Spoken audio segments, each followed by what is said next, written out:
Everybody,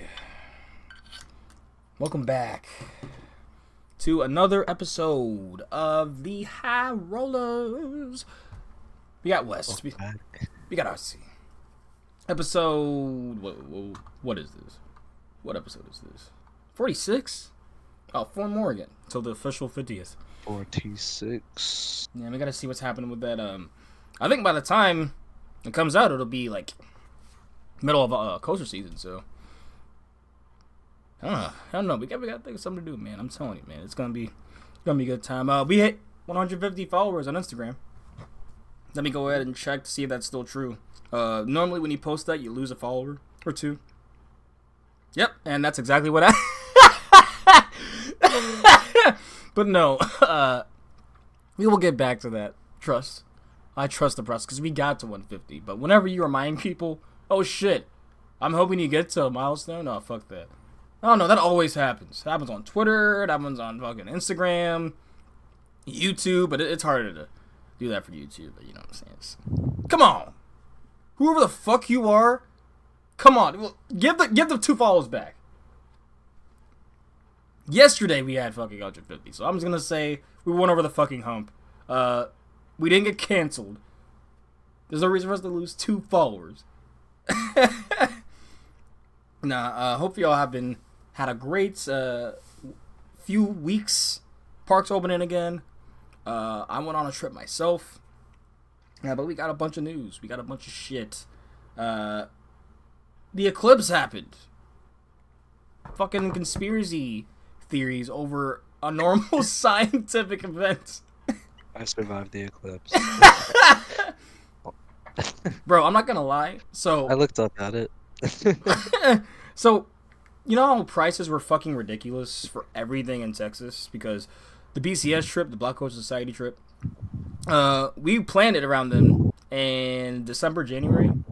Didn't realize until February that, oh shit, the apocalypse or the eclipse is coming. Excuse me, the eclipse.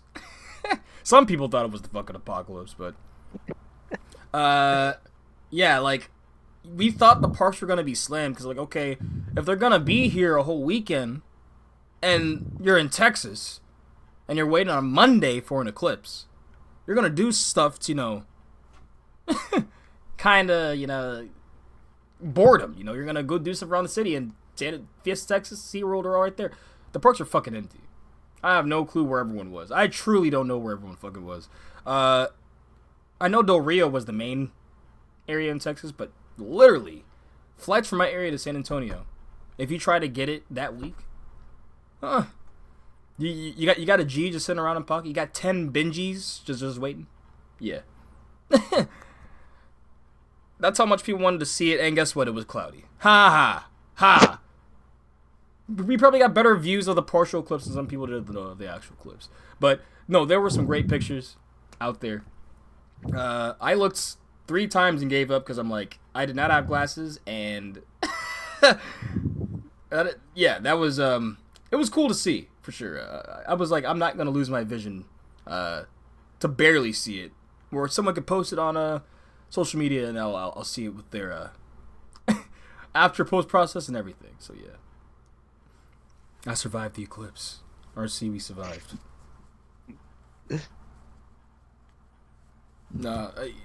Literally, I was shocked about the about the parks, because I'll get into the actual parks, the report of that later, obviously. But yeah, I was shocked. I was really expecting it to be somewhat slammed. Even SeaWorld, I was expecting it to be, but yeah, we were just walking on Steel Eel at the end. We're walking on everything by 2. So yeah, I don't know. I don't know where everyone was doing. You can only get so much food in San Antonio either. Like, it's literally barbecue, Tex-Mex, and fast food. Alright. Yeah, what do you got in the news here? What we got? We got 2 weeks worth, like, per usual. But, Are we doing fast food tier list today? Maybe next time, because this might be kind of loaded questions and True. stuff. Got a lot of news. And got a lot of news here, and literally, like, speaking of news, like, we have DeSantis basically leaking Disney plans. At least that's what a lot of people are assuming. Epic Universe. Universal over in the UK over the pond is looking like it's making strides, to put it lightly. Kennywood is doing everything they can to tease about everything else in the park besides Steel Curtain. Falcon's Flight looking amazing. Ethiopia is getting a coaster. The Valley Scare is coming back, so it's definitely not for stoners. Yeah, it's definitely confirmed. And all the other jazz. See anything else? But basically, there's a lot of Disney, a lot of Universal, and really, it feels like we're kind of back in the groove, man. Parks are back in the groove. Ooh, I guess we'll start off with this. King's Dominion B&M wing is already vertical. What do you mean already vertical? There's already footers and supports. It's already vertical. Are you saying track on site or like getting onto that? People saw fencing around the area where they, in the parking lot where they normally put track where I-305 was, where Tambili was, where Twisted Turbo. There is fencing around there now. Yeah, I'm pretty sure the track's arriving. So if you listen to our Coaster Big Cuzzies, wink. yeah, big wink, wink, nudge, nudge. If you listen to Coaster Cuzzies though with Airtime Mike, which shout out to Airtime Mike, obviously found at the Bluesiest, but in general, such a warm and awesome enthusiast to be around. Very read the craft, and also realizes wooden coasters matter. Hashtag wooden coasters matter. I love that hashtag. I think I just made it up, bro. Wooden coasters matter. But they do. All right, stop. They really Stop gentrificating these wooden the coasters and making them steel. Okay. Like Grizzly is a prime example. Voyage is a prime example. You can make these rides even better. You can just imagine that, Parks. Imagine people liking your ride even more over the years. Yeah, because I am going to get back to the B&M wing stuff, but like King's Dominion really has, in my opinion, it has an underrated top 4 now. Like legit. Sure, we don't like the B&M floorless that much, but that's my second favorite floorless. It's unique. It's forceful. It has an airtime pop to the corkscrews, and it's basically smooth.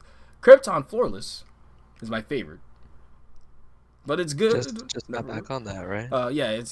I basically they were neck and neck in my rankings. They were neck and neck, but because I've gotten on Krypton for years. That's one of the rides I've ridden the most. I want to say my favorite floorless is Rougarou for some reason at Cedar Point. I don't know. Rougarou is my third favorite, and people get mad at me for that, but Rougarou kind of slapped when we rode. Because I remember we had like good rides on that. Yeah. Yeah, rides. We went back. Indeed. But no, there's also a walk-on. So. But no, like they have Dominator. People love B&M. They like the floorless. It's not the best, obviously, and some people don't. But yeah, there's that. You got Grizzly now, which is generally just a fun and good-ass wooden coaster. It's not the most intense, but it has great moments, and it's good for everybody. And it's not rough anymore. They've made it better. It's an actual, in my opinion, a standout at the park now. You're hearing this right. If you rode Grizzly in 2022, it is not the same Grizzly. It is a night and day. It is pre and during Eclipse experience. Like, gotta throw the Eclipse reference in there. Oh yeah. Because, bro, Grizzly is legit that ride. Like, it's not in my top 30, but it has moved up every single time. Like, I don't think it's gonna move any higher. It's one of my favorite rides in Virginia now. That's all I'm gonna say.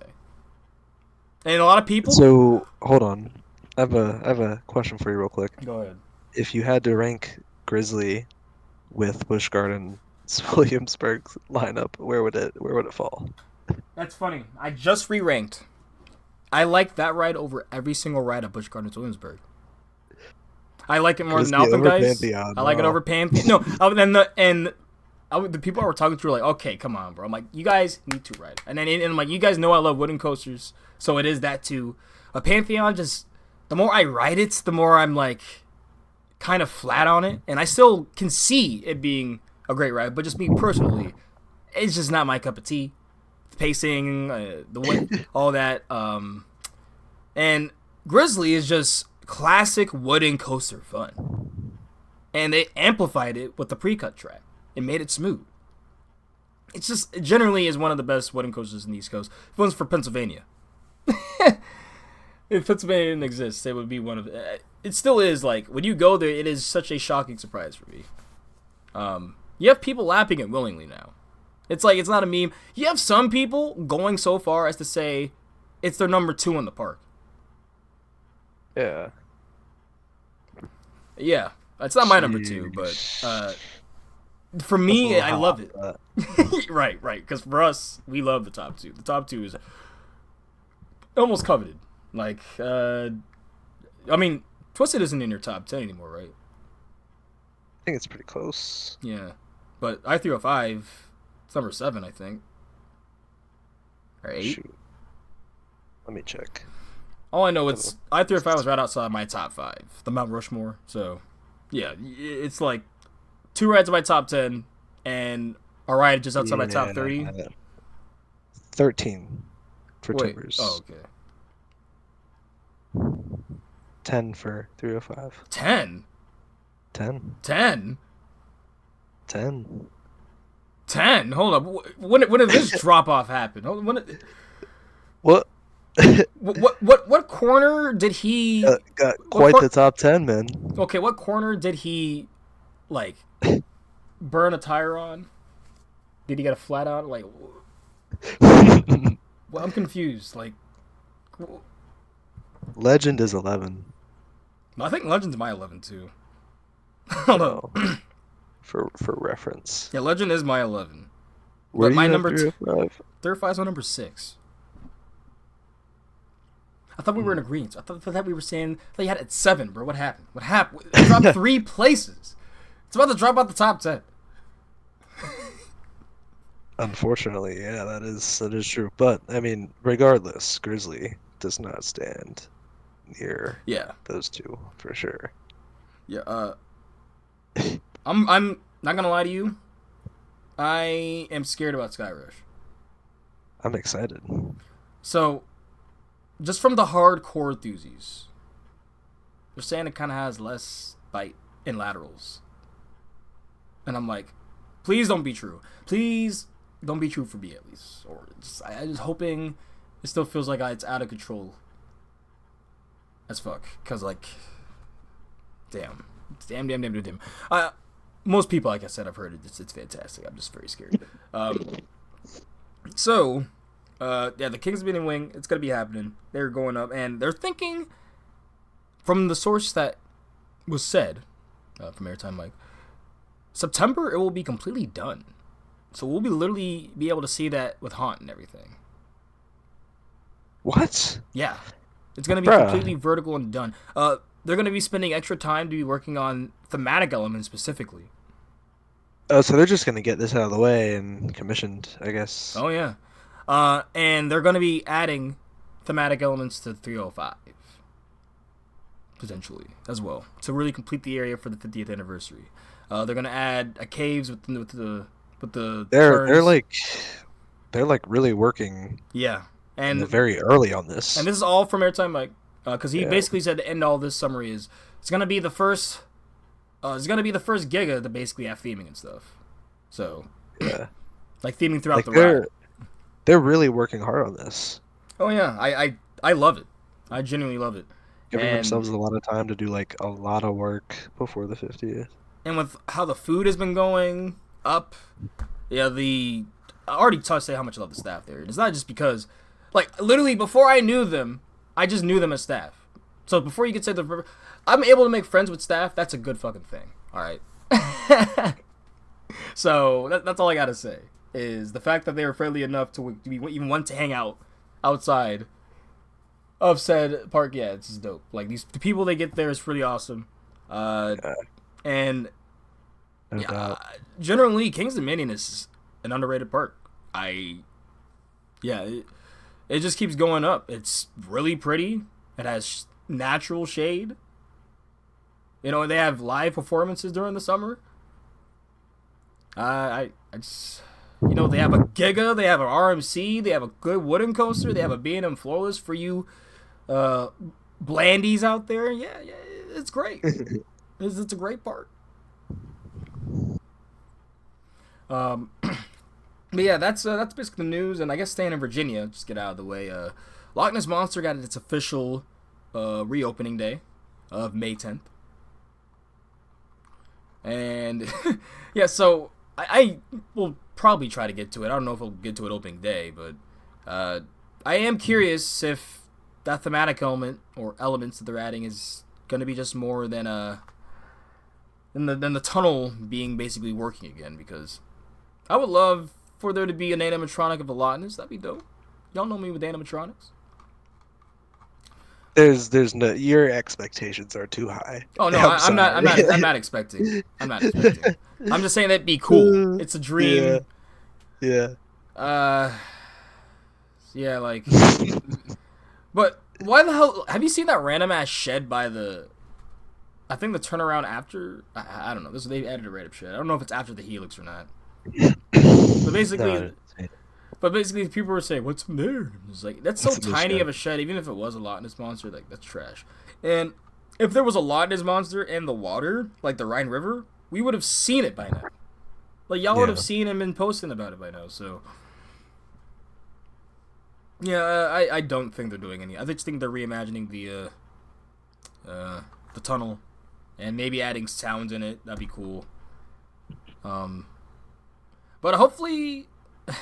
What am I saying? They're not gonna run the blocks like that, because there was a video that my friend put up today. My friend Will, shout out to Productions Double Blue. He showed like basically they were almost interlocking loops. It was a few seconds off, but they were pushing them trains, and I'm thinking with the BGW ops, that's never even gonna get close to that. But it's nice to imagine. But it was nice seeing it go again. That's an iconic site. I generally don't hate Loch Ness at all. It's giving me rough rides, but I'm excited to see if the track work was enough to remedy it. I know the trains aren't my favorite. Aero trains are some of my least favorite trains. But yeah, we'll see. I still think the first half is great, you know, but second half, really from the Helix onward, it's kind of just, what are we doing here? Especially after the no theming or anything. But yeah, I think that's all Virginia stuff here. Yeah, a lot of stuff's happening in Virginia because, I mean, shit, who knows? It might be Butch Gardens Williamsburg might start teasing that B&M family invert in the next few months. I don't know. I feel like they were teasing Dark Coaster pretty early last year, like, or in 2022. I don't know. Yeah. But well, we're gonna go on over to Florida because stuff's always happening there. Universal. Oh, okay. Let's get all that out of the way first, because honestly, I had just looked at the link. So let's get that out of the way, because honestly, that stuff's easier. All the Universal stuff will probably compound into each other. All the Disney stuff will probably compound into each other. So yeah, let's just do all that, and because we were just talking about B&M. Yeah. So what the fuck? We were shitting on them for like not having this up, then all of a sudden it goes up in like literally 3 weeks, maybe. It felt like congrats. Like, all right, yeah. Well done. Yeah, well done. You know, seriously, because see, if Six Flags were to do that, that'd be different too, right? But Six Flags waits, and then it takes them. It almost feels longer than even the normal construction schedule for building these rides. So, yeah, for this to be that quick, that's cool. You know, see, B&M's look aesthetically pleasing. I'll give him that, right? But I don't know if it really will. It looks like a one and done for me. But obviously, I need to get on it. But yeah. Yeah, it's a one and done. But yeah. What else? Penguin Trek has been done. There's I mean, really, doesn't it have an opening date or something? Or have we missed that? I'm looking right now. Because, like, it's been done. They had people go back stage of it, take pictures of it. Then they walk the track of it and shit. Regardless, they saw a lot. It was basically, I think that was like the end of February we saw that. It still says coming in 2024. That's odd. If they wait for like summer crowds, that's weird in my opinion. Maybe. Well, have they been testing? I haven't seen any test footage or heard of any test. Okay. It's like because I follow a lot of Florida fanboys. Yeah. On Twitter, and I definitely would have heard about that. Yeah. Shout outs to y'all, by the way. You give me a lot of information. Y'all cool people to talk to. But yeah, definitely, I follow a lot of Florida residents. How about Fun Spot saying they're adding a RMC Raptor to Orlando? So like, I think I posted something else underneath that because they said something else. I thought, but basically they're announcing something soon. You gotta find the fucking. It said, yes, it's bigger than Air Force One. Oh no, our cat ran across the keyboard. Oh yeah, that's what it was. That thing. Which, great marketing, by the way. Because that gets people interested in Fun Spot, you know? Apparently, they've been having more billboards around in the Atlanta and Georgia area. Because, I mean, there's still people that just don't know that place exists. And where it is, not like you see it over the highway. It's kind of a more of an interstate, smaller road that you pass by to get to. So, yeah, it definitely seems like they're making some money, I guess, from area if they're able to have it open 365, and now they're getting billboards, and they're teasing about apparently having something else from RNC coming to one of their parks. Really, the park that could have the most expansion is the Atlanta park, because when you climb area, you see it. It's like you see all the land they have. So if they really want to expand and grow, they really could.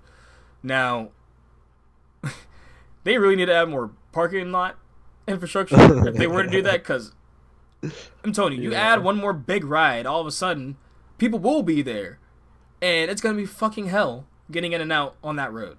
But yeah, I definitely would I'd love to see probably an arcade revamp, because out of all the Fun Spots, I think that was the worst one. Flat rides are kind of good actually. Spider, incredible flat ride. Whatever that octopus model or whatever I see it anywhere else, it is nowhere near the same as Spider. It is. I swear it's twice the speed. I need to have Pay send me a video so I can show you, because it's insane. But yeah, do you think they're getting anything from RMC? Any of the parks? I hope so. In my opinion, I could see the Florida parks, one of them getting a wild moose. Oh yeah. Maybe even a little bigger one. Like we see, like maybe even more of like a wildcat model from like Schwarzkopf and stuff. I mean, yeah, they already have. Well, it'd have to go to Orlando instead of Kissimmee, I'd say. But I could see them getting a wild moose probably. Maybe you cracked the code.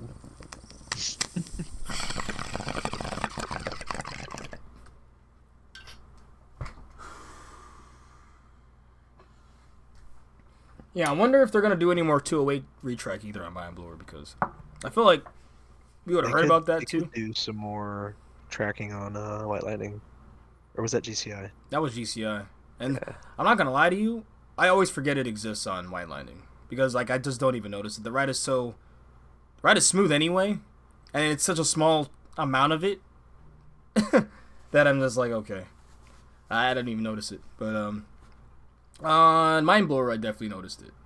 At least the turnaround I did, the first one, and then I noticed it on the last, after the Bunny Hills, and you do that one turnaround before the brake run. Yeah. That was like the smoothest part of the ride. Was that last segment. But at that point, you're already fucking destroyed from the pothole in the middle of the ride. It doesn't matter. But yeah, I could see wild meese coming to these parks in Florida, and a raptor if they were to add one. hopefully it'll be custom to the to Fun Spot Atlanta. So yeah, that'd be cool. Let's see if there's any more Florida stuff in here. Otherwise, I think I have a shit post. Kind of not even shit post. Just awesome. It's awesome, man. Yeah. So Germans, I'm happy for you. You now can legally smoke your pot. And April 1st, it's a great day too. April Fool's Day. Cannabis got legalized in Germany. And there was a big meetup. Everyone literally just got up and met up in Berlin and were like smoking. Which might be illegal, considering even when it is legal, you can't publicly smoke, but, you know, fuck it. For the time being, but congrats to y'all Germans. Imagine Hershey picking up some good cards in Germany. Because, you know, we can't fly with... That's where I'm not flying with Jet, bro. I'm not taking that risk. So, imagine being able to fly in Germany. Pick up some good material, we should say. And walk around Fantasyland, bro. Walk around Europa Park. Sheesh. Get on rides on Voltron. Blasted. Yeah, that sounds like the fucking move. It sounds like a... Okay, so Germany sounded like one of the first bigger high roller trips overseas after UK, then. UK isn't even legal there, so... But I don't know. Somehow everyone be smoking still. Oh, man. So, yeah, congratulations, Germany, on that. That is very cool. Might as well just hopping around places. Ethiopia is getting a coaster. Apparently, it's the first coaster in Ethiopia. It's built by Jai Pao. I don't even know if I said that right, but I'm assuming that's when I looked it up, they're another Chinese. They're another Chinese manufacturer. Isn't this like a Schwarzkopf knockoff? No, it's like an Arrow or Vekoma knockoff. That's crazy. But yeah, wow. But yeah, the first coaster in Ethiopia. It's really cool. It's like a marvel. That's. Yeah. And where is this? Oh, so you know, I'm gonna throw this in here just because I'm gonna throw it in later because I there's some interesting information. I don't know if you saw in the shit posts, which I really hope that's true. But Bella Verde, I don't know if I said that right, is getting a ridiculous rap. Did you see this shit? RC? Where is it? Hold up. I'm gonna make sure it doesn't. Oh, the raft ride. Yes. How the elevator like pulls you up, pulls you down, like. Oh. It like gives airtime or some shit. Looks pretty sick. The elevator. Yeah. There's a drop track in the fucking on the raft. Yeah. I don't know how the hell that's not going to be a maintenance nightmare, but if they somehow get it to work consistently... Who designed this? Hold up.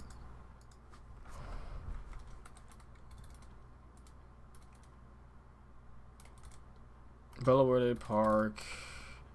They're in Belgium. Bella Verde Park.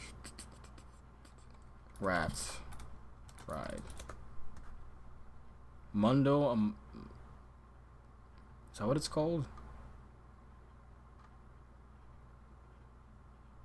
Is it already out? Am I confused? Are we just stupid? We'll be adding a... Oh, no. This is 2022. We'll be adding a new Intamin Rapids... Of course. For 2024. I'm like, I assumed it was Intamin because I'm like, what other manufacturer... That's what I told people. I'm like, y'all... Intamin does everything. They're not just coasters. Like, they literally make elevators. They make, like, throw rides to actual infrastructural shit. And... yeah, they'll do it all. That's kind of fucking wild. Oof. Zamperla Nebula. Okay, yeah, whatever. So, yeah, that's really cool. So, I think that's the last overseas thing. But otherwise, still got a lot of Florida stuff. Yeah, just back here. Kid Flash is closed again. Apparently, they're at Georgia. They're just missing the wheels completely on the drive tire. or one of them's like missing, some shit like that. But like, my opinion, if I could put the sizzling like sound effect of like bacon, the Skyline's cooked, bro. I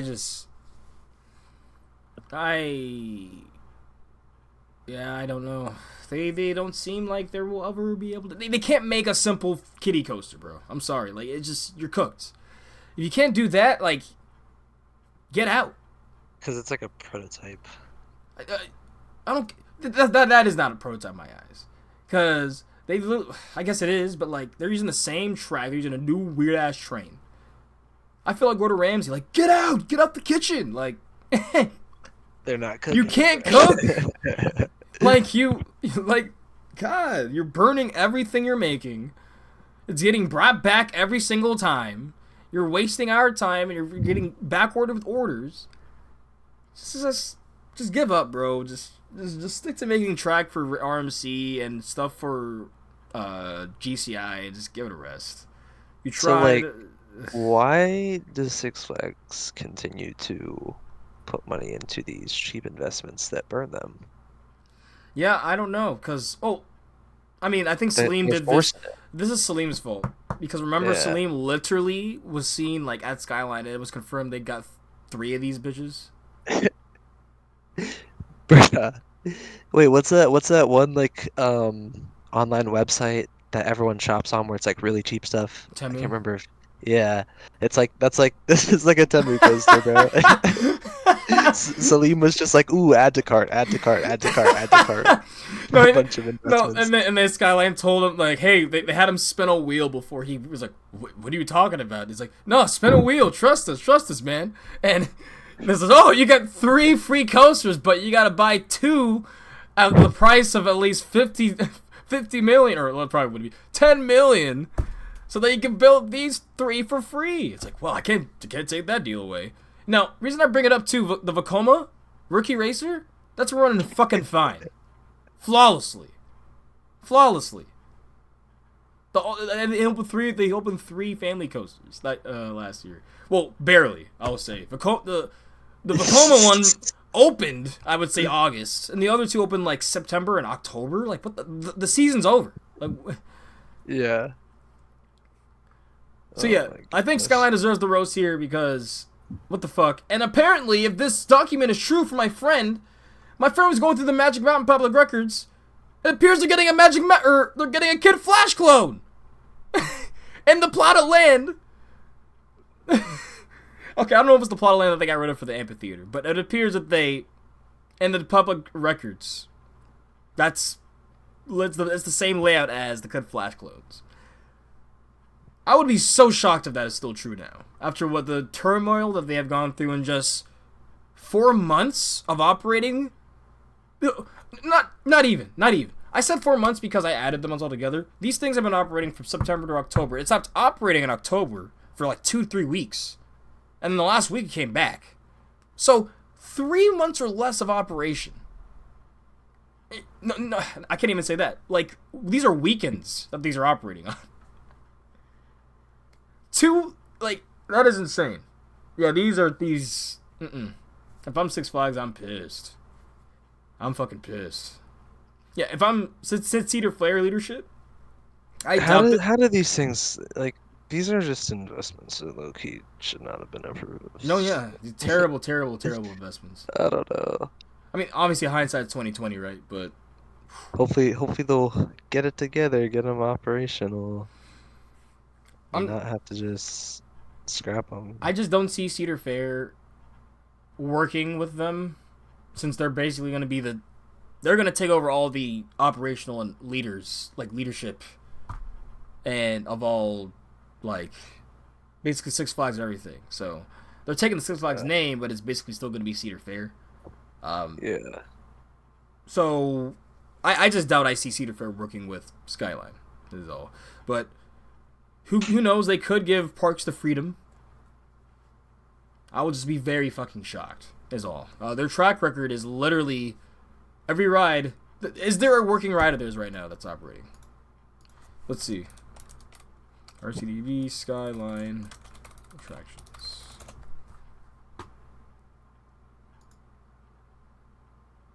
Roller coasters built 5. Brava. Okay, that is that was actually down. That actually broke down. How the fuck does that break down? I remember people were going there and that was broken. That's crazy. Harley Quinn, is that still open? Removed. Okay. Tidal Twist is removed, I'm pretty sure. Yep. So you basically have a 50-50 chance. I can't even say that. It's more so a... I'm going to say it's like a 30 to 40% chance you have an operating Skyline coaster. If that.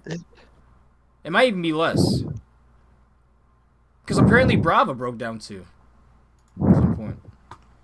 But, oh, and I guess I'll go over this shit post. I'm pretty sure y'all have seen this revolving around on coaster social medias. People were able to be in Cedar Point with the Eclipse, ride the rides. That was cool. That was cool. The park did that. The price was not cool. That was fucking ridiculous. But, yeah, it was like $150. I'm like, bro, I'll just wait. I'm like, because then they kick people out of the park after the Eclipse. Wait, you're telling me, what did they have open? Raptor, Gatekeeper, like 2 rides, Blue Streak, maybe. I think everything was open. There's no way, right? Like, I kind of assumed that, but you're kind of right. Nah.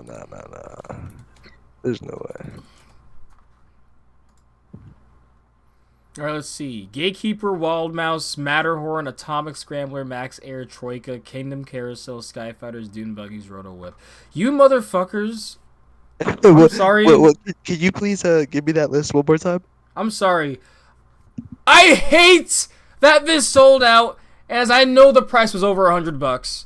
And why are you paying $100 for 6 hours to ride that? And Wild Mouse broke down and had to be evacuated that day. I'd get a refund, bro. Bro, I'm more so mad that you paid to even do this. Okay, it's Gatekeeper, Wild Mouse, Matterhorn, Atomic Scrambler, Max Air, Troika, Kingdom Carousel, Sky Fighters, Dune Buggies, and Roto Whip. Oh my gosh. They have a Wild Mouse. Were they testing Top Thrill 2? Yes, so a lot of people were able to get the... okay, so they were just giving them a boner, basically. Yeah. Like, yeah, you pay $150, you can ride nothing, but here's a... Basically, you're looking at the park. Like, basically gave everyone a hard-on for the season. That's hilarious. Yeah, all the Ohio... It's like... Where they're, like, thinking and just loving the beast, just slobbering over it, just loving Raptors, then they see Top Thrill 2 just going, and then they just pass out in the midway. Yeah, it was just, yeah. But no, seriously, so, there were people recording and getting good footage of it. They were getting excited. It made me, kind of less excited, not gonna lie. That ride is, I'm not... Some, loose articles, too. Yeah, that too. That too, because they said they're adding medals. No loose articles allowed in line at all. They're pulling a fucking Steel Vengeance, I think. Except even worse, because you can't bring in anything. I don't think. Who knows? If that's the case, then literally people with medical, like they require medical stuff that fits in a medical bag and all that, they cannot ride. And that's just bullshit. They'll have some sort of special circumstances, I'm sure. I also kind of would be shocked if they think people in today's age that are stuck with their face neck we're literally going to evolve to have longer necks, so that when we look down at our devices, we're just like, it doesn't like affect our necks and give us neck strain. Because like it's most likely going to be a Steve situation where you put your phone somewhere before boarding, right? Or are they going to make you stand in the whole line without them? That's what I'm saying. I don't know, but generally speaking, if they were to do the Steve situation or the Twisted Timber situation, y'all better get better lockers. Like, Because at least Six Flags, they got the Wildcats Revenge ones. I think, right? Or something similar to that. Because they got Dr. D's. You wrote Dr. D's, right? Are those like basically... I don't know. They used the barcode, and it was just very simple. Like, they gave us a fucking... It was... No. It was like the Wildcats Revenge ones. Sorry. Yeah, Dr. D. Puck was like Wildcats Revenge. But yeah. Like, it was very simple. The only thing that kind of cucked me because I'm a stoner is they give you, like, a card instead of you putting in a pin that you remember. So, I read at the last minute because, yeah, that I was like, oh, keep the barcode. Keep the thing, don't lock it. And I'm like, oh, shit. But, luckily, yeah, it wasn't too hard to get my stuff. But, yeah. You got to keep the thing. Which I'm like, okay, but, like... See, that's my problem with, we did on Velocicoaster too, because you say, oh yeah, you can keep your pass or whatever, or you keep your okay, what if my pass is on my phone? Or what if I want to lose? What if I'm putting everything in here because my stuff is so loose, I don't want to lose my card on the ride, now I can't get shit. And like, yeah. It's the same situation where I'm like, that seems flawed, but yeah. That's like grab a locker ticket. Yeah. Velocity kind of has a solution, but... Yeah, their solution was just talk to the ride attendant. Yeah. And then, so,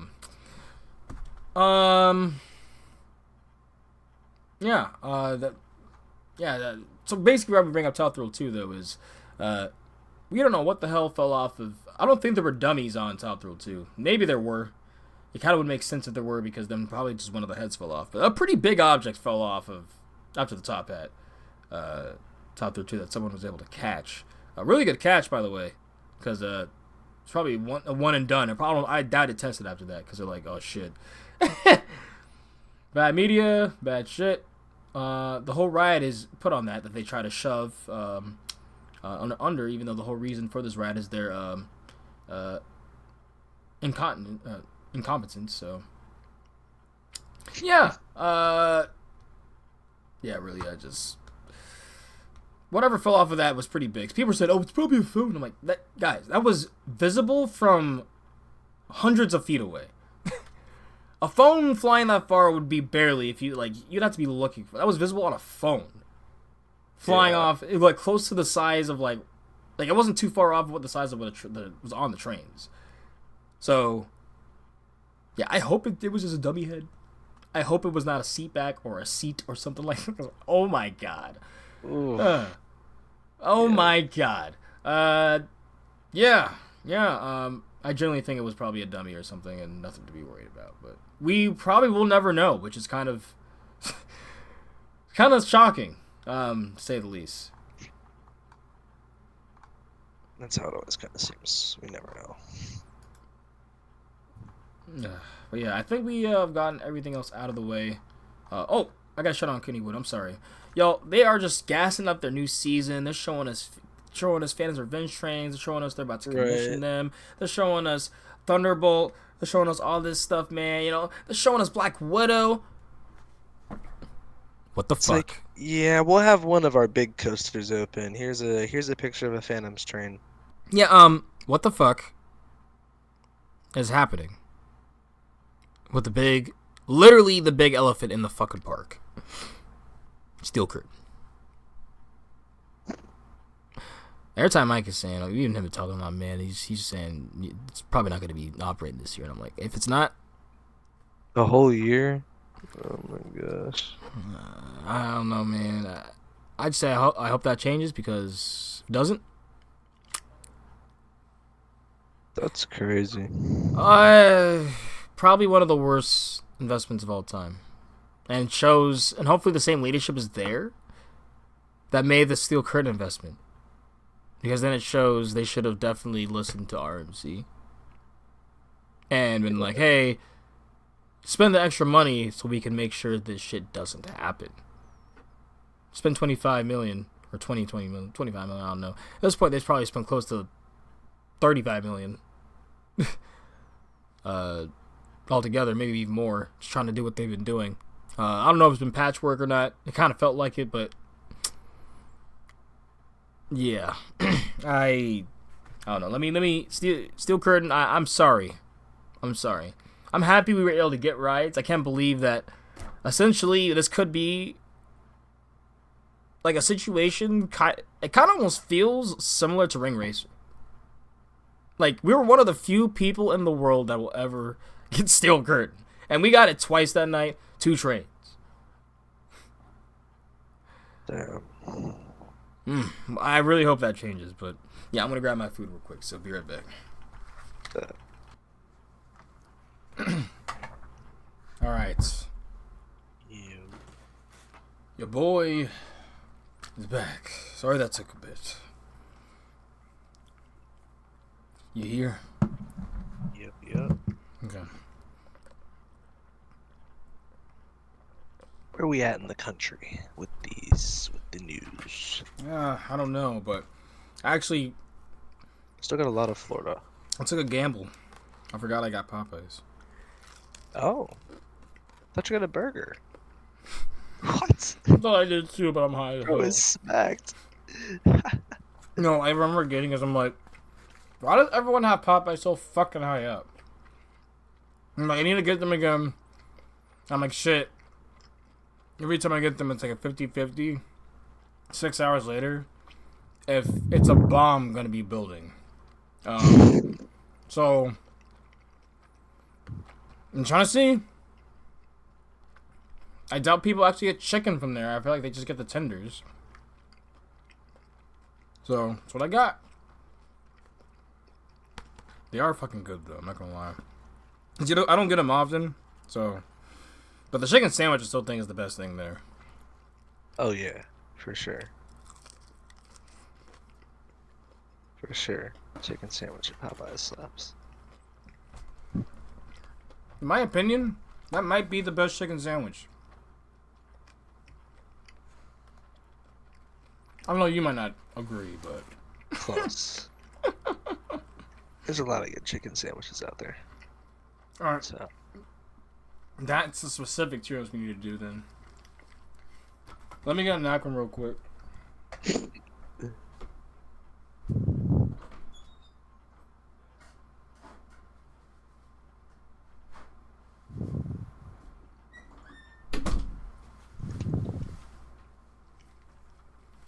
But yeah.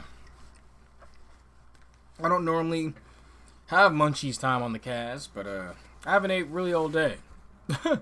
So I'm like, I need to eat something. I had cereal earlier, but oh, I'll definitely be whipping up some ramen after this. Kenny would please do better. Oh, I guess we didn't talk about the Hershey Station update. Did we or did we not? I don't remember. So I think the park just opened before we. Sky Rush? Yeah. I know you briefly said something about. Oh, we were talking about like the ranking of it. Mm-hmm. But Rankings or something. they updated the whole theme. Yeah. And station. The trains are the same, but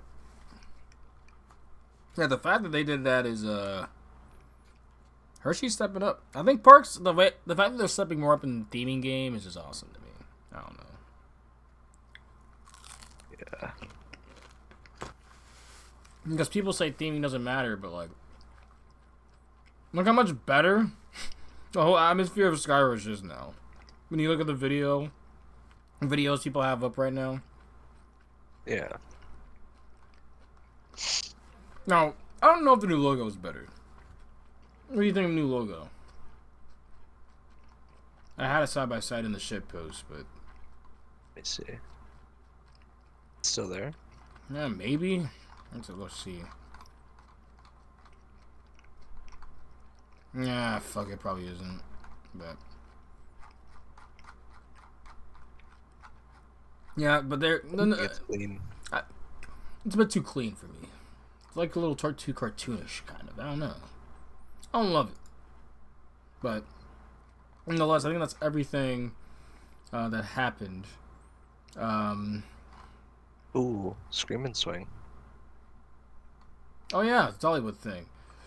Because I guess we'll say that after the top 3. Because No, the scream and swing. Well, for Hershey?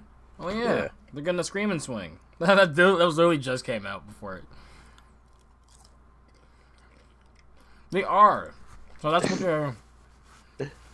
2 people attacked by a raccoon waiting in Oh, line yeah! for There's a lot of Hershey food, news. too. There's a video of it, I think, too. Oh, That's no. crazy. Let me see the video. Because I was like, why was there so much Hershey random shit? Yeah, there's a fucking video. What the fuck? What line is this? Is this Comet? Oh my god. Bruh. Oh, no, that's Super Duper Looper, bro. That's what that is. Yeah. She's stomping out. Oh my god! No, honestly, bro, that's scary because I feel like when raccoons attack, don't they have rabies and shit? Yeah. Bro, I'd be like, get me out of the fucking park. I'm about to die. Like, Bro, where's the video? so when you click on the link, it'll send you to the TMZ link for the. Oh, why am I not screen sharing like a I dumbass? got you. Hold on, let me I just got screen share for you. I just opened the link. It's okay. What the hell am I on now?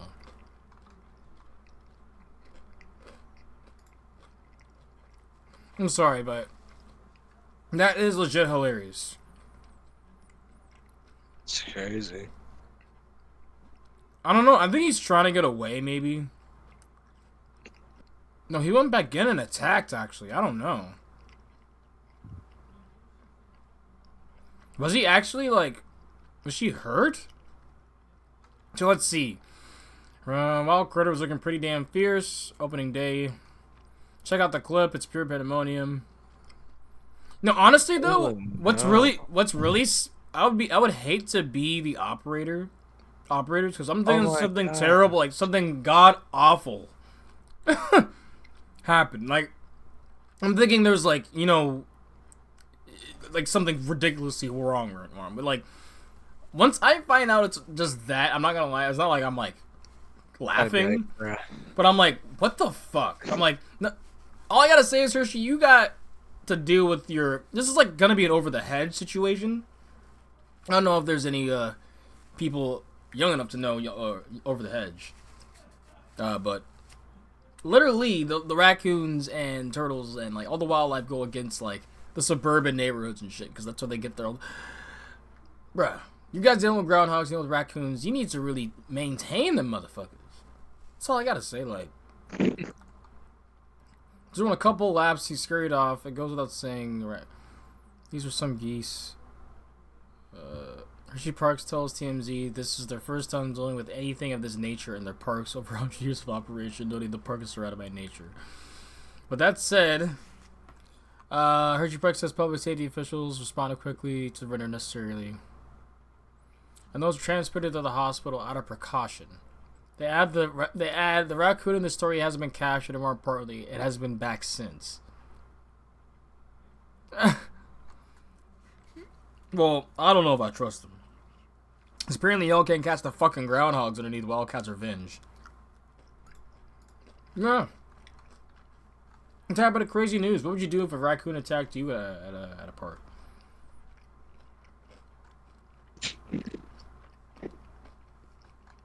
Man, that'd be something else. Bro. Depends on what line I'm in, man. Honestly. I'm getting free entry for the rest of my life. Yeah. Like, how you let this happen? I really hope they didn't get actually attacked. Like, there was no... Like, he wasn't literally rabid and shit. I think he was just scared, though. Yeah, that's fucking crazy. Hershey Park, you might need to get your own animal control at this point. That's goddamn. Take care of those groundhogs at Wildcats. most Mm-hmm. importantly. So I guess the last of it is there's two last things here. Falcon's Flight and Vekoma suing B&M. Huh. Huh. Ooh. Oh my god, bro. That is really funny actually. So, where is this? Did you see the new Falcon's Flight where the construction guy is standing basically like, I don't know how high up he is, but good god, bro. Got it right now. On the Now, That's so tall, dude. bro, Holy shit.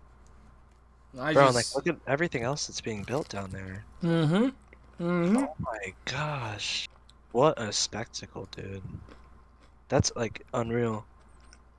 That's how it feels like. I can't wait to see The more. GCI looks crazy. Wow. And you can see the GCI clearly from this one. Honestly, I get it. You're obviously a worker and you're up there.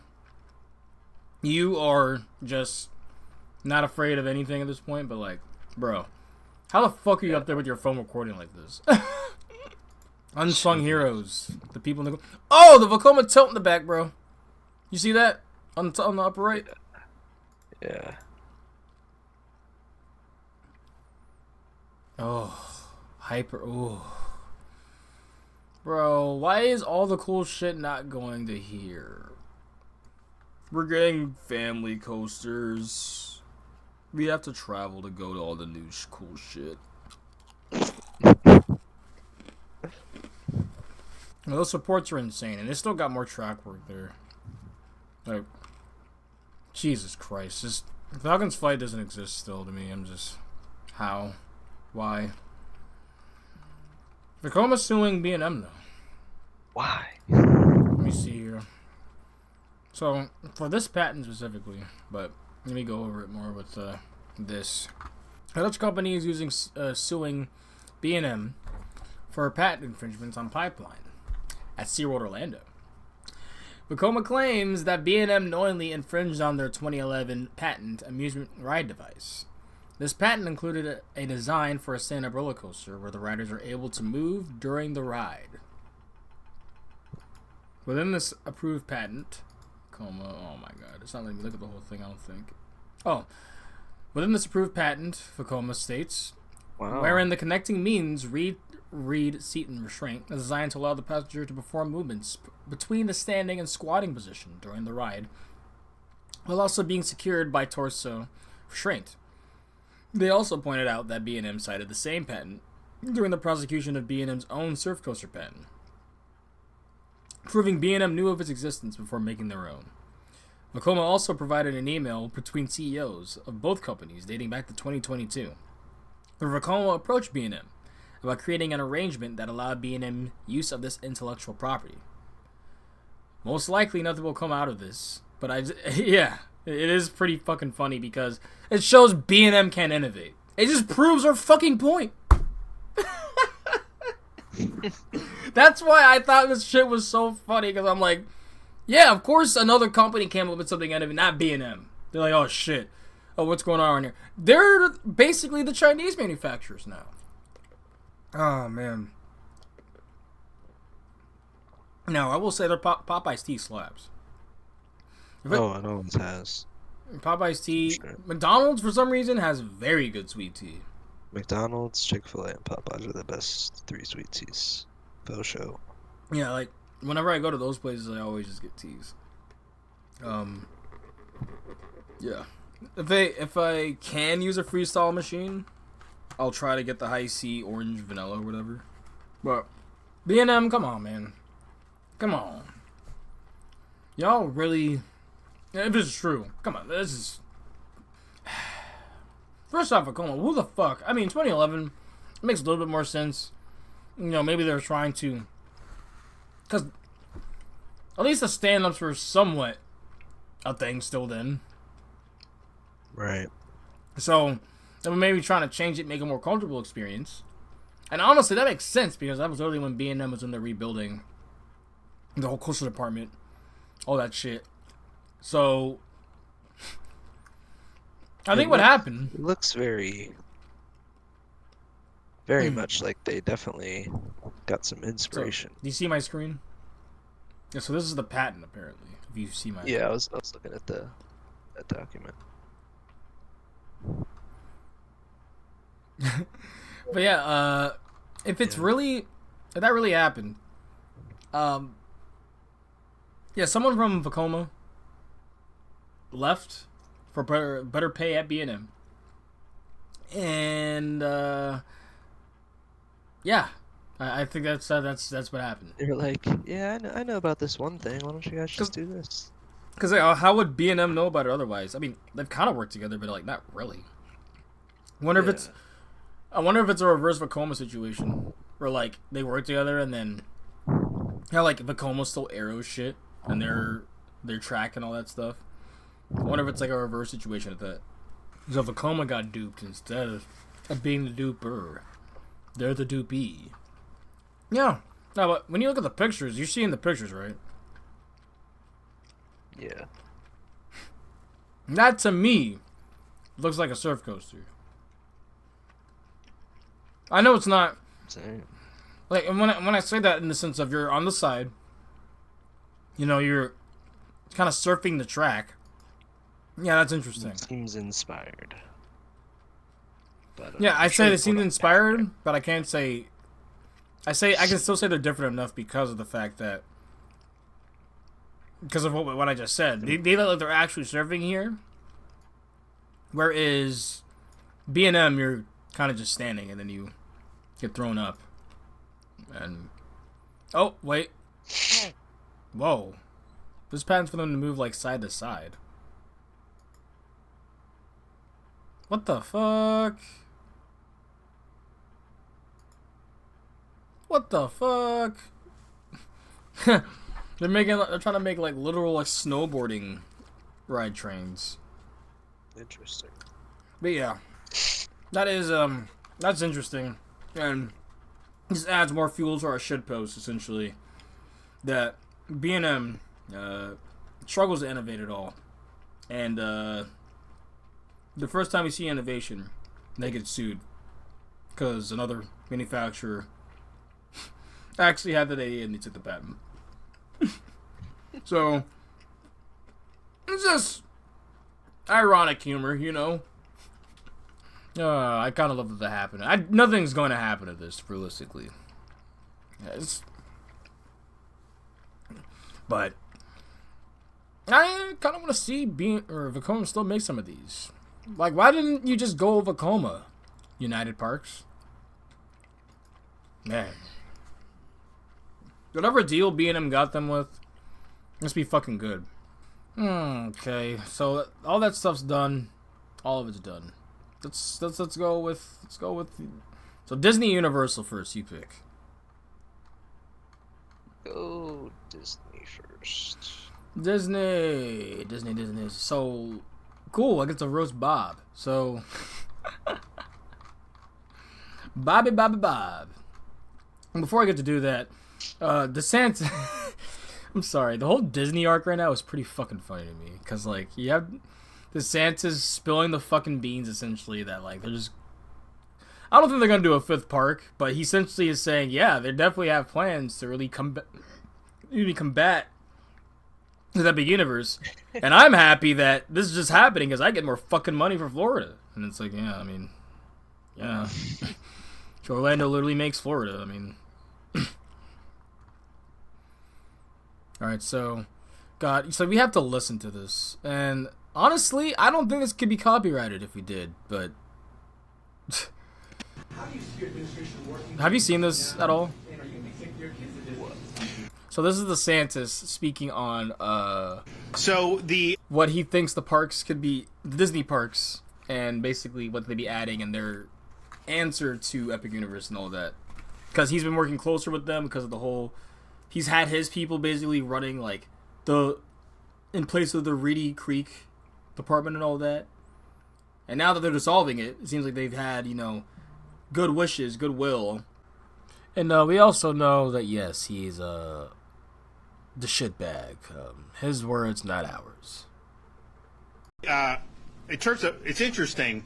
We, in spring break, we took our kids to Universal Islands of Adventure and the studios.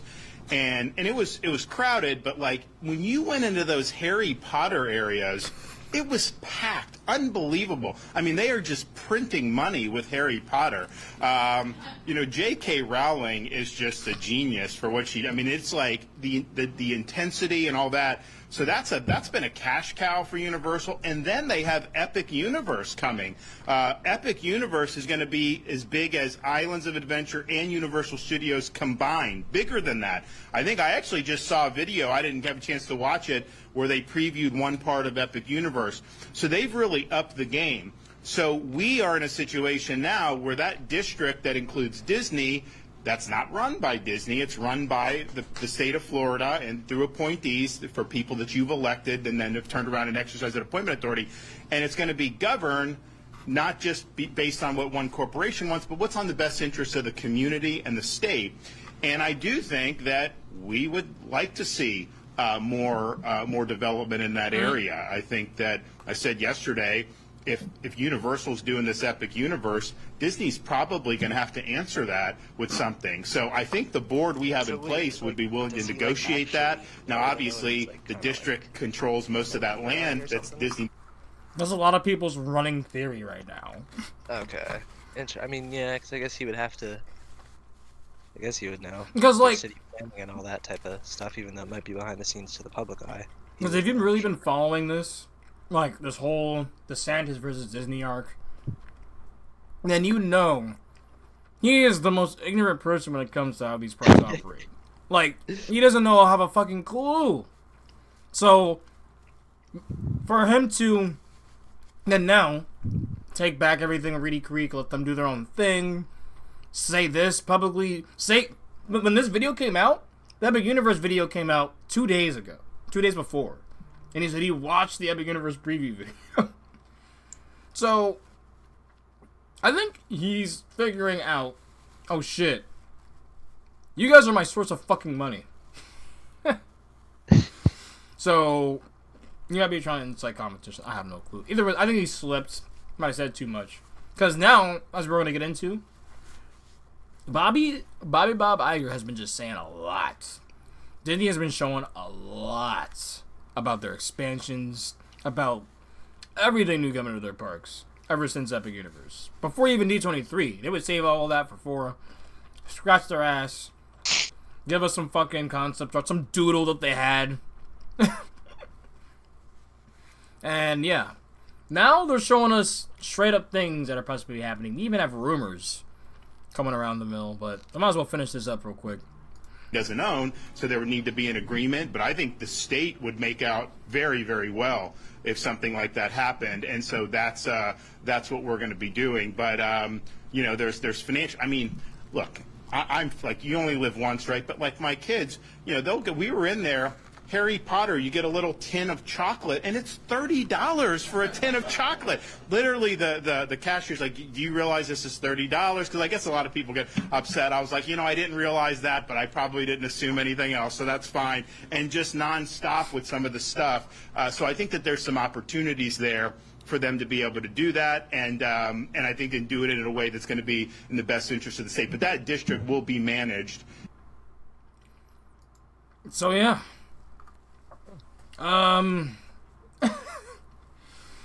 DeSantis, he seems pretty hungry for them chocolates for $30.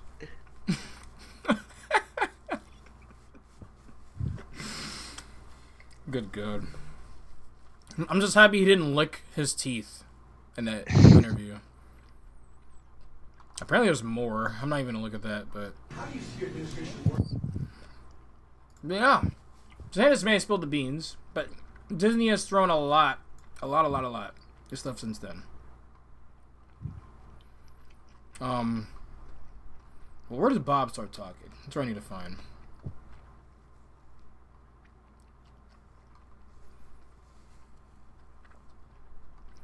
He did miss a few things, but whatever. Fun spots. I feel like I missed it. Let me just go to the top.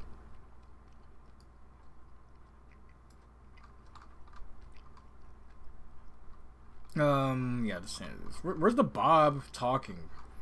Like saying something that was kind of just dumb. Bob has made an official statement about Epic Universe, actually.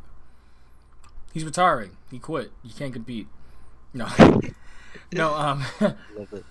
Well, this is what he said. I forgot where he was asked this. Let's see. So, Scott Gustin, if you're on the Twitter side, this man is a godsend for any Disney news. Seriously, let me see exactly. I tweeted about Disney theme parks, Marvel, travel, it's about really. If you need to know about what is happening with Disney, this is your go-to man. Trust. Like he posted not only one of the first people who does it. He gives like threads upon threads dictating exactly what's happening, videos about the transcript and everything. So, how long is this video? I'm just not looking at that. So it was a shareholder question during the meeting where they were asked, was Disney prepared for Epic Universe? And so he talked about rides that have been added. So let's see what his thing is. Iger was asked, with Epic Universe opening up in Orlando in 2025, why hasn't Disney prepared anything or placed more than just a handful of attractions in the pipeline to be ready in 2025 at Walt Disney World?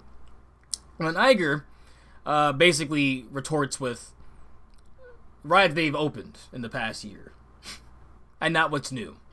But to really put it out here, I will stop at some point because it does turn into a lot of fluff. Well, thank you very much for your question. That couldn't be further for the truth. We have been aware of Universal's plans for a new park for more than a decade. We have a sophisticated approach to analyzing the needs of all of our businesses and strategically deploying capital. But I just want to remind you of a few things at Walt Disney World. During the same period. We opened Pandora, 2017, Toy Story Land, 2018, Star Wars Galaxy's Edge, 2019, Mickey and Minnie's Runaway Railway, 2020, at Hollywood Studios. You completed a multi-year, multi-billion transformation of Epcot.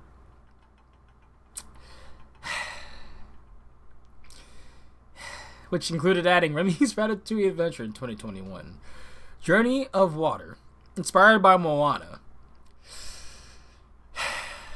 in 2023. And the great attractions Guardians of the Galaxy. Okay, I'll give Guardians, okay. But that was 2022. And we opened Tron Light Cycle Run at Magic Kingdom in 2023. What do you have prepared for Epic Universe? Because, bro, I'm sorry. From what Epic Universe is trumping all of this. So the Epic Universe seems like a new generation of parks. You know what I'm saying? Like, why is he going over things we already had? So he's like, so by the staggering launches, we've been able to commercially and operationally optimize our new offerings over time, rather than having to do it all at once. What? Are you telling me you're happy that I wasn't able to get Guardians of the Galaxy because of your Lightning Lane bullshit? You want me to spend another $300 to go to your park? Oh, man. Yeah, so he basically just gasses up rides that have already been there. He's like, so it's like exactly. What was the response to things like Velocicoaster and Hagrid's? You know, the Kids Park in Texas, the UK Park, the AC Gen Experience in Vegas. I'm like, exactly. Like, none of these are major enough to compete with a new big-ass theme park. Probably the biggest one we're going to see in our generation. Right? Like, at least in my opinion. Like, Rise is not big enough. It's not big of a thing to trump a whole theme park experience. Right? I don't know. That's how I feel. It's just very dumb. Not really justifiable. Yeah. So, basically, to continue, they've been showing a lot of Tiana's Bayou Adventure animatronics, and they are looking stellar. They're looking fantastic. Have you seen any of the videos? Getting that up right now.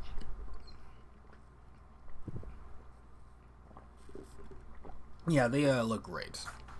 Generally, very excited to see that attraction again, not gonna lie.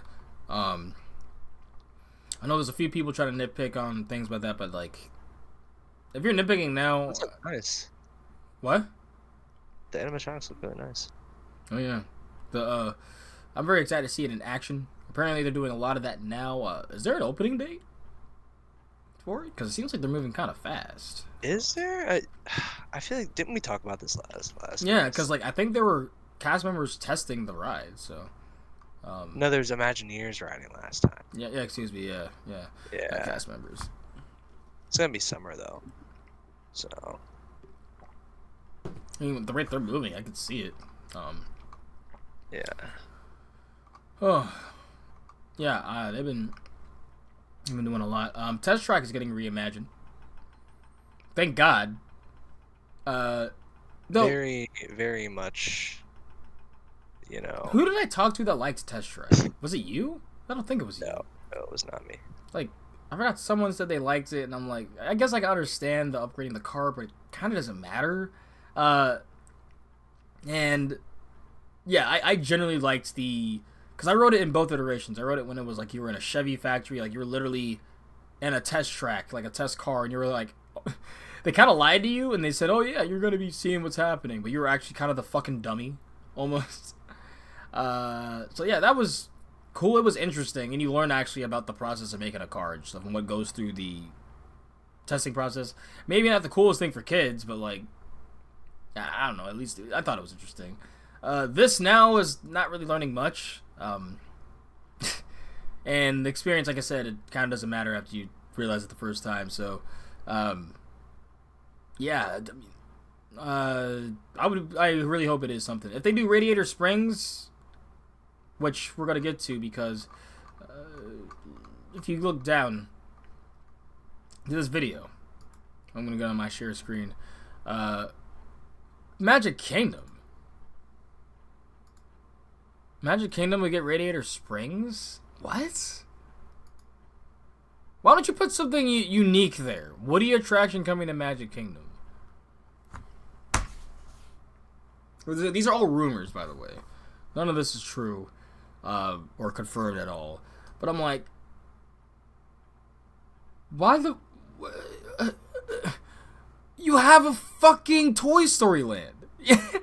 That's why I'm confused, if that would be true. But they did say a big expansion would be coming to Magic Kingdom. I need to find that exactly. Would you like a Villain's Land? I do think that sounds pretty cool. Yeah, Villain's Land I think is long overdue, in my opinion. Yeah. That would be an actual direct response to Epic Universe. Tom Sawyer Land may be downsized or worse. So if they get rid of Tom Sawyer, I'm not a Disney fan, so I'm just like, okay, just put something new there. But I'm like, that ride is Frontierland being de-themed. Country Bears opens in August, and then so what else now? That's it. So that was just the. So no, those were rumors, but I swear there was something else I had here from fucking Bobby.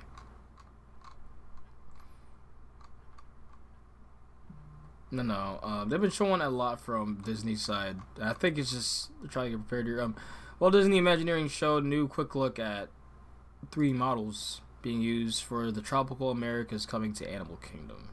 So it seems like it's confirmed at this point that the new land is going to be based around.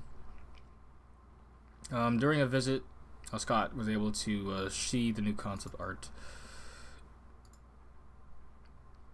And if that's where you walk in, and this is all Dino Land and all that stuff, and you see the colored images? Yeah. Of the concept art? Yeah, that looks, yeah. Yeah. That looks nice. So, if that were the case, I'm just like, that's a good fit. It's a good fit, but yeah, that's a good fit. I feel like almost it might be long overdue to have like a tropical type of area like that. Yeah.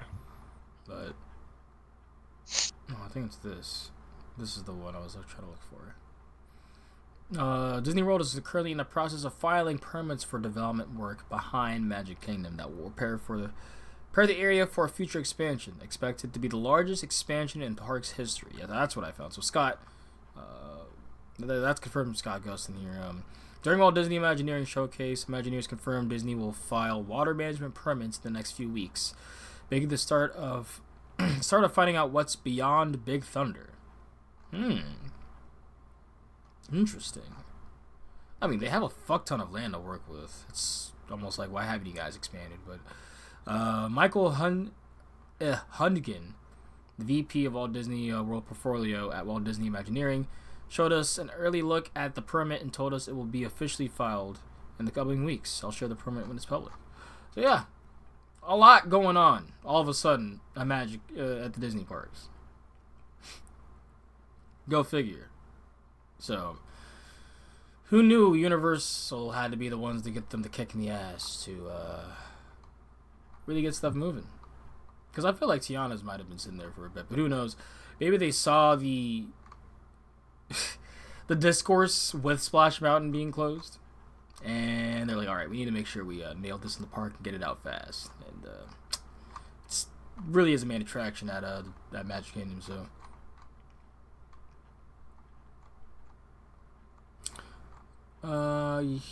So we did miss a few things, like pricing getting out of hand. Like, why does it cost $25 to get chicken tenders and fries at Six Flags? Dude, come on. Yeah, at Six Flags, a chicken tender combo, fries, and drink with the dumb zero, because they have a surcharge now too. Six Flags, with a 99-cent surcharge added, is $25.48. How can families go to parks anymore? Yeah, it's. Also, many food items at Six Flags have gone up 9% since the park opened less than a month ago. Already. Only photo I had to compare had chicken wings $16.49 in mid-March, and now $17.99. This is random, but kind of a little related. Did you see people complaining about the food at King's Dominion? No. What? I don't know. I'm in a couple, I think I'm in the King's Dominion pass holder Facebook group or something. I saw people were complaining, saying the portion sizes are really small this year or something like that. So I only have tried the Piadina and the pizza at Victoria's, so I could not tell you. But in fact, I could say I actually almost say the opposite, because the only time from Will they ran out of something, so they gave him he got shrimp, and then the shrimp wasn't fresh, wasn't necessarily fresh, so they just gave him another free shrimp for free, fresh. So we just basically had 2 shrimps. So I don't know. I would need to get the crispy pork and the mac and cheese, because that's what will really dictate with portion size. Yeah. But yeah, these pricing is just getting fucking stupid. Honestly, it's how can people afford to now? Because literally, chicken tenders and fries should not be $30. Are we serious right now? Yeah.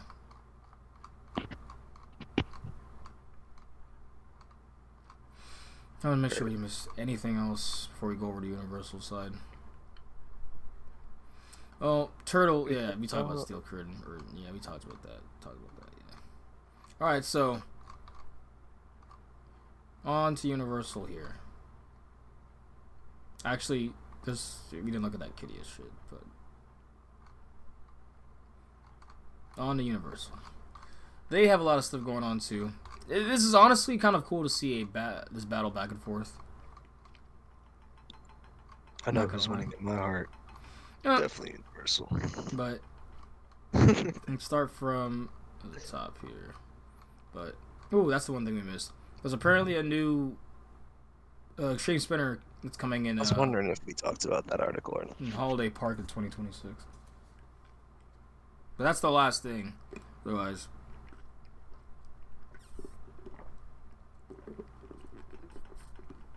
Sorry, the sweet tea is just fucking slapping. But yeah, Isles of Berk got a big first look. A lot of people were questioning when this came out how hard of a hitting IP How to Train a Dragon is, and they got hit with a rude awakening from the fans. Because they love this fucking franchise. It's very underrated. Honestly, I think it's one of DreamWorks' best. Because, I mean, Shrek 1 and 2, they're fantastic films. That's probably DreamWorks' best is Shrek 1 and 2. But 3, Shrek the Third is very mid. I'm not even gonna talk about Forever After. And let's see what happens with this fifth one. Because Forever After was fucking terrible. I'm sorry, just that was just awful. But How to Train Your Dragon. Actually, hold on. What's another trilogy they do? Kung Fu Panda. Kung Fu Panda was an also great trilogy. Then 4, they had to make a fourth one. Apparently, it's not great. I'm just like, How to Train Your Dragon's gas. I'm not gonna lie. Yeah, like How to Train Your Dragon is the most consistent one. It has some good feels. It has some mature themes. That aren't just comedic mature themes like Shrek. Yeah. Because like, I'm telling you, Shrek 2, the whole cop scene where they see them on the TV, that is literally that is peak comedy. But yeah, How to Train Your Dragon, very good world to make that based on, and I mean, you have a lot of people trying to say, why are they adding so many fair rides to this park? Fair rides. And they're basically saying they need to add just every ride be a fucking dark ride. And it's like, bro, Magic Kingdom literally has like Right. 3 of the same rides in the same fucking park. And you're gonna complain about fair rides. Okay. A lot of people were happy they actually have rides their kids will want to fucking do. Like actual adults and parents with brains, and not just Disney brain, where when you look at their brain, it's just formed to Mickey's head now. Just the Mickey, their brain is a hidden Mickey now, essentially. So,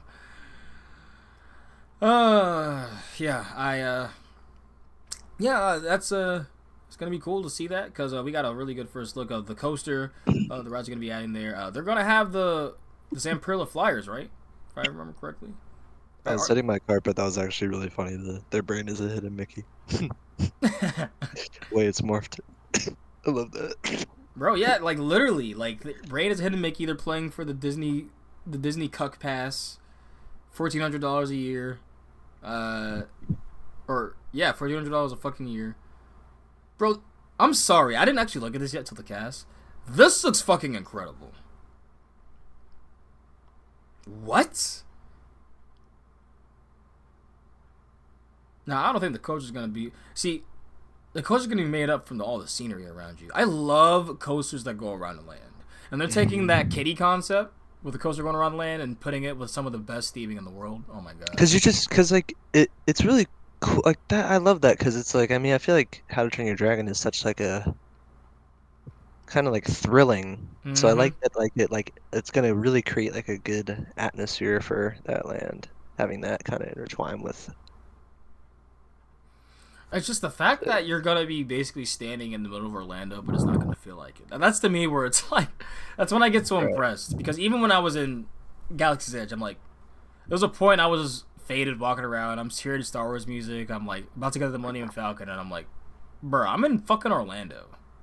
Like, I'm still in Florida, but it doesn't feel like it. Like, so when parks are able to do that shit, bro, this land looks incredible. This is the first time I've looked at this. So, and the thing is, they're just gonna expand these too. Like, and what a lot of people are missing is that the main attraction is the fucking show. They already have the show at Universal Studios Beijing, but essentially it has like amazing special effects, great choreography. It has a fucking hiccup.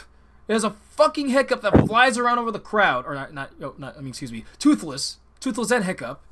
Hiccup isn't just flying himself. He's... Hiccup is on Toothless. It's incredible. For what the small snippets I have seen. So, yeah, I cannot wait to step foot in there. Myself... do everything. I feel like I'm going to be overwhelmed, personally. Yeah. So I'm just like, I don't know what to do first. I don't know if I should just go over to Starfall. I don't know if I should go to Dark Universe. Like, but think that's the only first look we have seen so far. We could probably expect more first looks coming out within the next, leading on up to the summer of 2025. But yeah, that's that is cool here. A new token has arrived with a new portal for the people that got the stuff. So more stuff's gonna be sold on eBay, like idiots. You got stuff directly from Universal that you will never be able to get again that they entrusted you with. This Isla Burke token package got shown, so it shows them. Oh, that's so fucking clean. It says, get ready to discover a world of dragon-sized adventures. Your journey from Celestial Park brings you to your next portal. So, I really hope they sell these when we actually get to the park. Yeah, I would love to have my own stuff like this. Oh,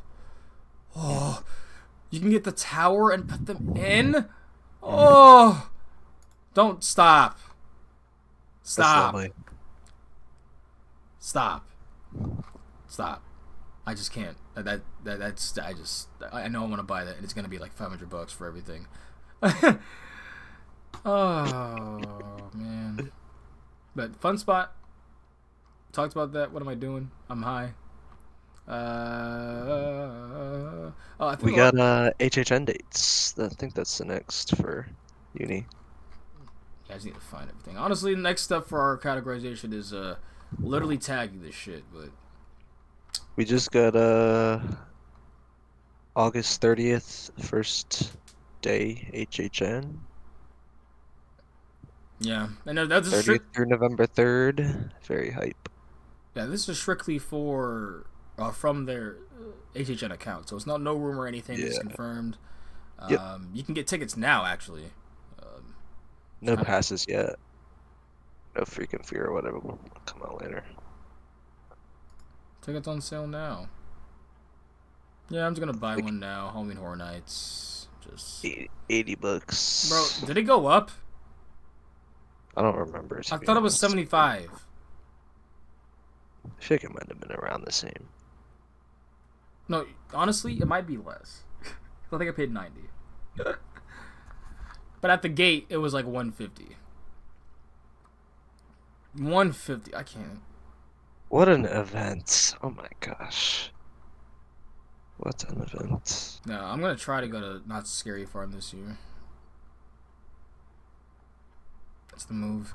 But yeah, we went over. There's no talk. You could probably look up some videos. I don't know. Honestly, I have no clue how people try to guess or just really make assumptions about what houses we're going to be getting. But all I know is that there is a map of I think HHN put out that essentially gives us icons for each of the rumored houses, and they're already apparently they're already getting ready for HHN.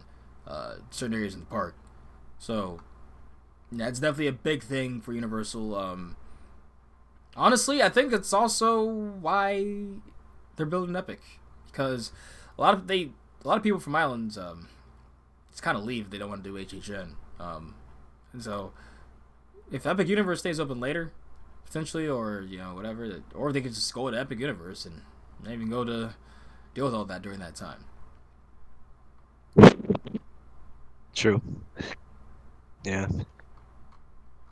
Like, oh, cause I wonder if HHM would even deter some people from visiting Universal Orlando Resort during that season. It's getting to that point. I mean, if you're in the know, it's getting to that point. Because it's the ambiance is what it is, and it's such a gigantic event, and it draws such huge crowds. Yep. So think about a family trying to navigate that, and maybe they didn't know, or maybe they trying to leave islands or something, and trying to leave studios, and there's Stay and Scream and all that. Then they have Epic to go to. I see what you mean.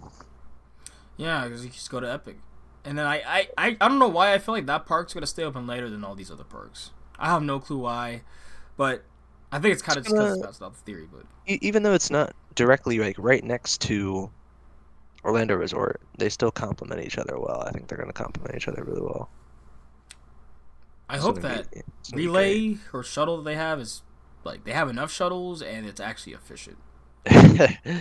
That's gonna be because it is because I guess you could because I'm thinking in a theoretical day at Universal Resort in 2026. I hit islands to do my rides, and I'm like, okay, let me go to Epic Universe for Starfall Racers, Dark Universe, Isle of Berg, whatever. So then I want to eat at City Walk, get something there and wait for my shuttle time. Then I get on my shuttle and then I go. I'm already fed, while I'm walking up, I'm hitting my pin, because I'm outside of the park. And then I'm in. That's what I'm thinking. A theoretical day. Now I'm gonna have 30,000 steps then every fucking day, but it'll be fucking worth it. My dogs will be fucking crying. I will have holes in my socks, but it's gonna be okay. It's gonna be alright. You gotta expect that when you go to Universal, right? Now, what I wasn't expecting was a lot of the rides to be closed during HHN. They should change that, in my opinion. I think that would honestly give more reason for me to go. Even though studio side is mid, but it would help alleviate crowds a lot, I think. But I think last thing Universal actually though is just Universal UK. Yeah, you're right. So basically, that's all the news. So Universal UK, Jesus Christ. So it's not gonna be as long after cutting with some of the random shit here, like we getting the food, but hour and a half for news. I mean, hey, there's a lot of fucking shit happening now, and it's kind of cool, man. I feel like it wasn't even like this last year.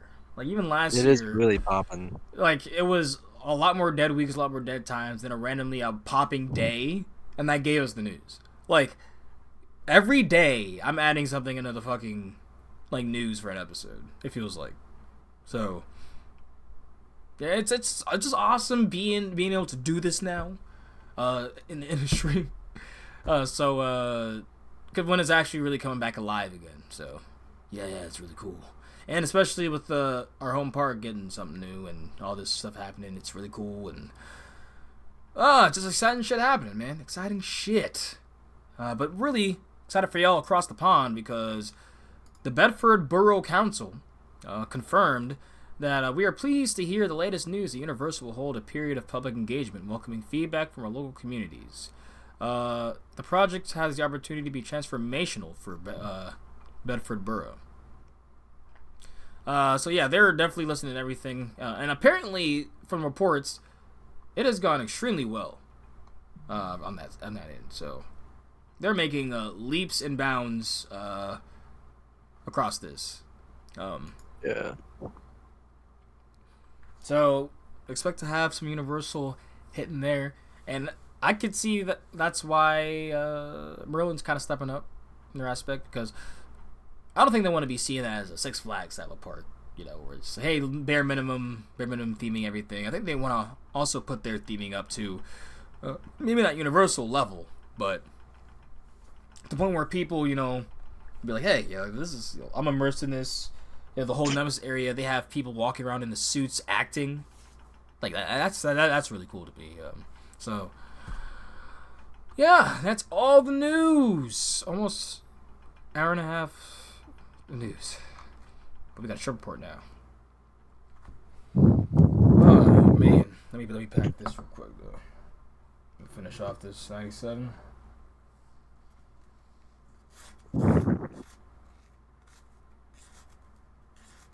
But yeah, as I'm packing this, I recently, talking about it a while, went to the Texas Two-Step for Black Coastal Society. It was a good one. It was a great one. The first event for us this year. And, man, let me tell y'all, that is family. That is. When I say, like, literally, Buzz Bars and BCS, it's like two sides. It's like the mom's side and the dad's side. Like, man, because like I really couldn't have it any other way for real. And then I put Bluesies alongside with that because Bluesies is literally like I've been talking more with them. I still might try to make it out to San Antonio for the biggest Bluesiest meetup for their second annual. But it will be tough because I wish it were Chicago prices. Is all I'm gonna say to get into San Antonio, but definitely not. Nonetheless, though, San Antonio this past weekend was baller with all the homies. Was able to hang out with Brian, Pay, Lauren, Ryan, Tramel, Vic, Will, Yolanda. It was so many. I'm sure there's nobody else I'm missing, and if I am, I swear I am so sorry. But it was the gang of us. Antonio, thank you. I was like, I swear there was someone else. Antonio coming on through, and yeah, like we took over SeaWorld San Antonio Saturdays in ZDTs, and Sunday we did Fiesta. At least for me, a half day. Where I got to relive Fiesta. I got to relive San Antonio parks. It was nice, man. I'm not gonna lie though, SeaWorld San Antonio. It was nice to talk to the marketing director. That was probably the highlight of my day, to be honest. And that will be in the cast at some point. There will be quite a few voice clips in this cast, actually, because Fuck, when I get to ZDTs, let me tell you, man. But starting off our day on Saturday, because getting into San Antonio was already kind of a struggle, so... Yeah, SeaWorld San Antonio, we get there. It was kind of chilly. So we kind of got pump faked. I was like, nah, I'm not giving this park any sort of money. Thank you, Lauren, so much that you gave me the free ticket with your pass. I really, really appreciate it because I did not spend any money in that park. Because fuck United Parks and Resorts. Oh, I'm not going to lie. Seeing that park from the front doesn't look bad. It's not one of the... It's one of the better entrances, I'm not going to lie. Once you're inside, though... Man, is that one of the most average and just somewhat just meh-looking parks once you're in there. It's not necessarily pretty. There's nothing necessarily scenic. The lake is worse than Orlando's, and that one's already kind of overrated.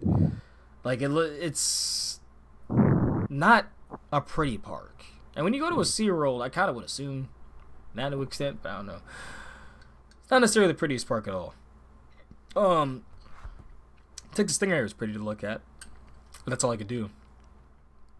Yeah, so spoiler warning, I did not get on Texas Stingray as that park's open, I think, close to 365. So when we went, they was doing their yearly maintenance, unfortunately. So yeah, it will be open probably by the end of April apparently, but. At least when I was there, I was not able to snag it. And Catapult Falls, the new Intamin log flume, was closed to a complete day. So we started the day off in Still Eel. I was like, okay, let's try. I got row 4. It was really good. It was really good. And I was afraid to go to the back because that was when I remembered the ass slapping. But we did that later. That was nowhere near as bad as I remembered the ass spanking. But it was definitely like a 1-2. Like you got a 2, like you land, you go boom boom. Very odd. But yeah, nowhere near as uncomfortable as I remembered. Actually, quite good jank, I would say. Quite refined jank. Put into there. What do you remember of Steel? Do you remember kind of liking it or not? Yeah. I think it's very comparable to Steel Force at Dorney. Honestly.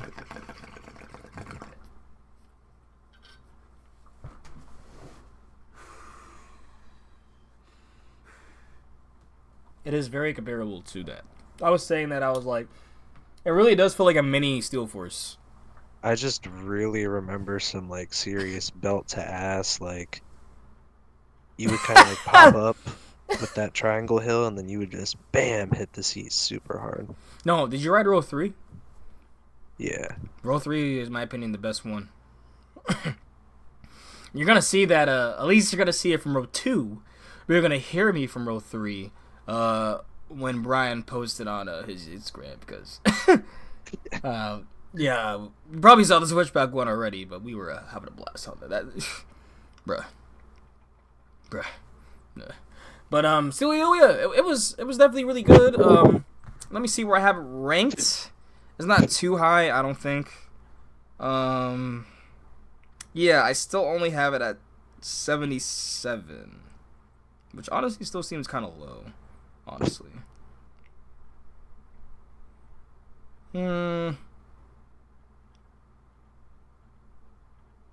Honestly, I could probably put it over Gatekeeper, so like 54. Steel eel over gatekeeper. Yes. Well, it's this kind of battle of not mid, but like, eh. But I would say Steel is definitely better, but I can't put over Ugru. I'm sorry. And the people are like, "What the fuck's wrong with you?" Like, nope, it's good. It's good.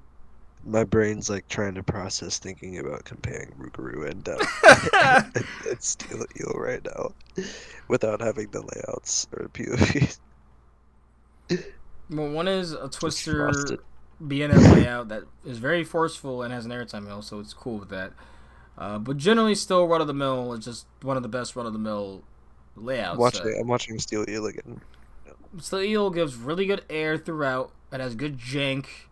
The Helix is forceful, and yeah, you get really good air. Now, if they do this, the Mamba / Steel Force treatment, it can rate even better. Because it definitely slows you down for so fucking long at the top. It's like almost a dive coaster. But yeah. I can just see it in the POV, the way the tracking is just like, it kind of just like, boom, whenever you like, oh my gosh. I also find Just it the way funny. that like hurts your butt bone. I also find it funny the first drop isn't that big. Or first after the first airtime hill. Like the first airtime hill isn't because it like goes over the park, so they have to stop it fast. But then the second one, you go up like the same height, but you drop so much more. Like, I like that shit. Yeah. But yeah, I think you go to the midcourse too fast. I think the midcourse should be after the first one. Oh my gosh.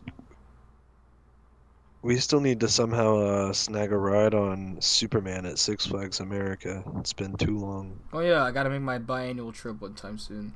I haven't, because like the last time we went, we got gypped out of riding it or something, right? Yep. I Well, don't think I've we ridden- found out then. You guys, no, it was when you, Timmy, Jalen, all them went. I think. Because when we went, that's when right. we found out it was just one train but not operating Yeah, over there. but still, I don't think I've ridden it since like 2016 or 2015 or something. Bro, we're gonna go on there and be like, eh. Which is crazy because I wasn't even really like an enthusiast at that time when I rode Superman. But yeah, see, so Steel Eel, we went to Wavebreaker, most forgettable ride ever. Let me rank that. Wavemaker is so bad. Oh my god. Like literally, it just doesn't do anything. I hate that I've had to ride that ride more than once actually. Why? I think I did. Like I was there more than one time, so I ended up riding it more than one time. Is that worse than Cheetah Hunt? Yes, that's way worse than Cheetah Hunt. Mm, Wavebreaker? That's even a question? It's pretty fucking mid. Yeah. Wavebreaker is really mid. Cheetah Hunt's definitely better than Wavebreaker. Come on now.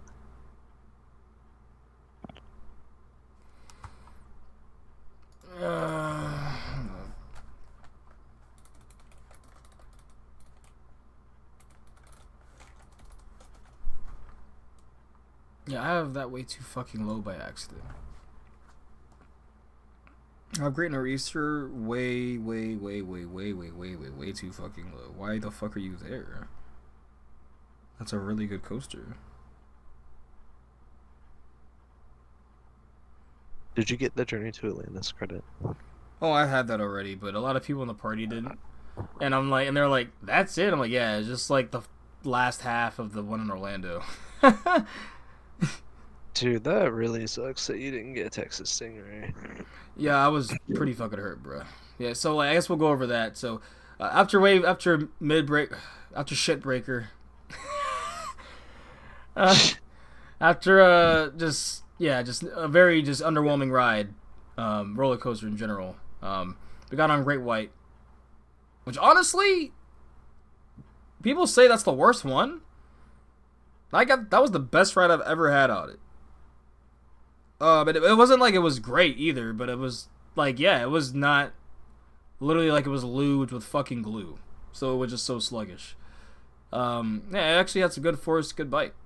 It wasn't over Georgia at all. Hell no, but yeah. Great White's a good one. I feel like that's better than Goliath at Fiesta. I actually wanted to ask that because the Georgia people were there, so I always wanted their opinions on the clones. They thought that? They thought Great White was better? I think so. Yeah, I thought it was a little better. The one at hold on. The one at Fiesta is the one from what's it? No, that's Goliath. New Orleans. No, it's the one from New Oh Orleans. shit. Got relocated. I think that's why it's bad. I'm just kidding. It's not bad. It's just I just don't think it's that good of a clone. No, Great White. I don't know what they did, but it's been running. That ran pretty okay. So I gotta definitely re-rank that.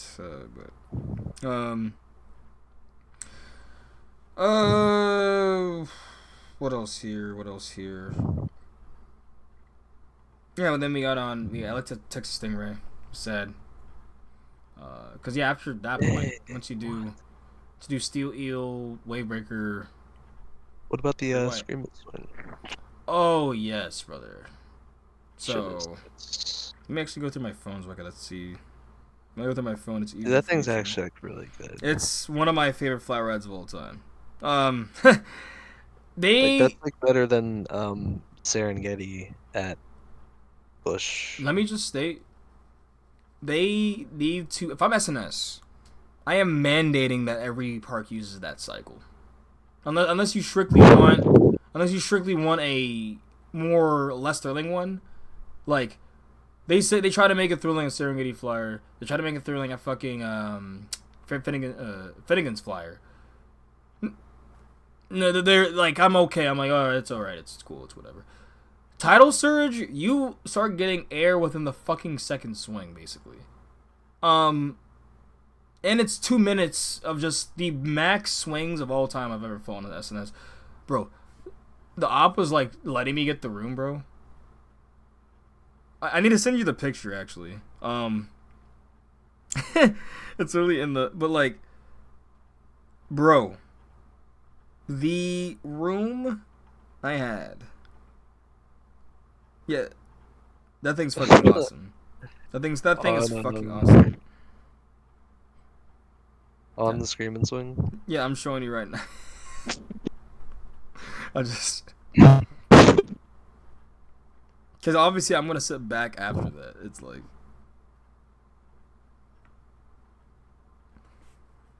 Yeah, that was... Though there was times, I swear to God, my head was over the headrest.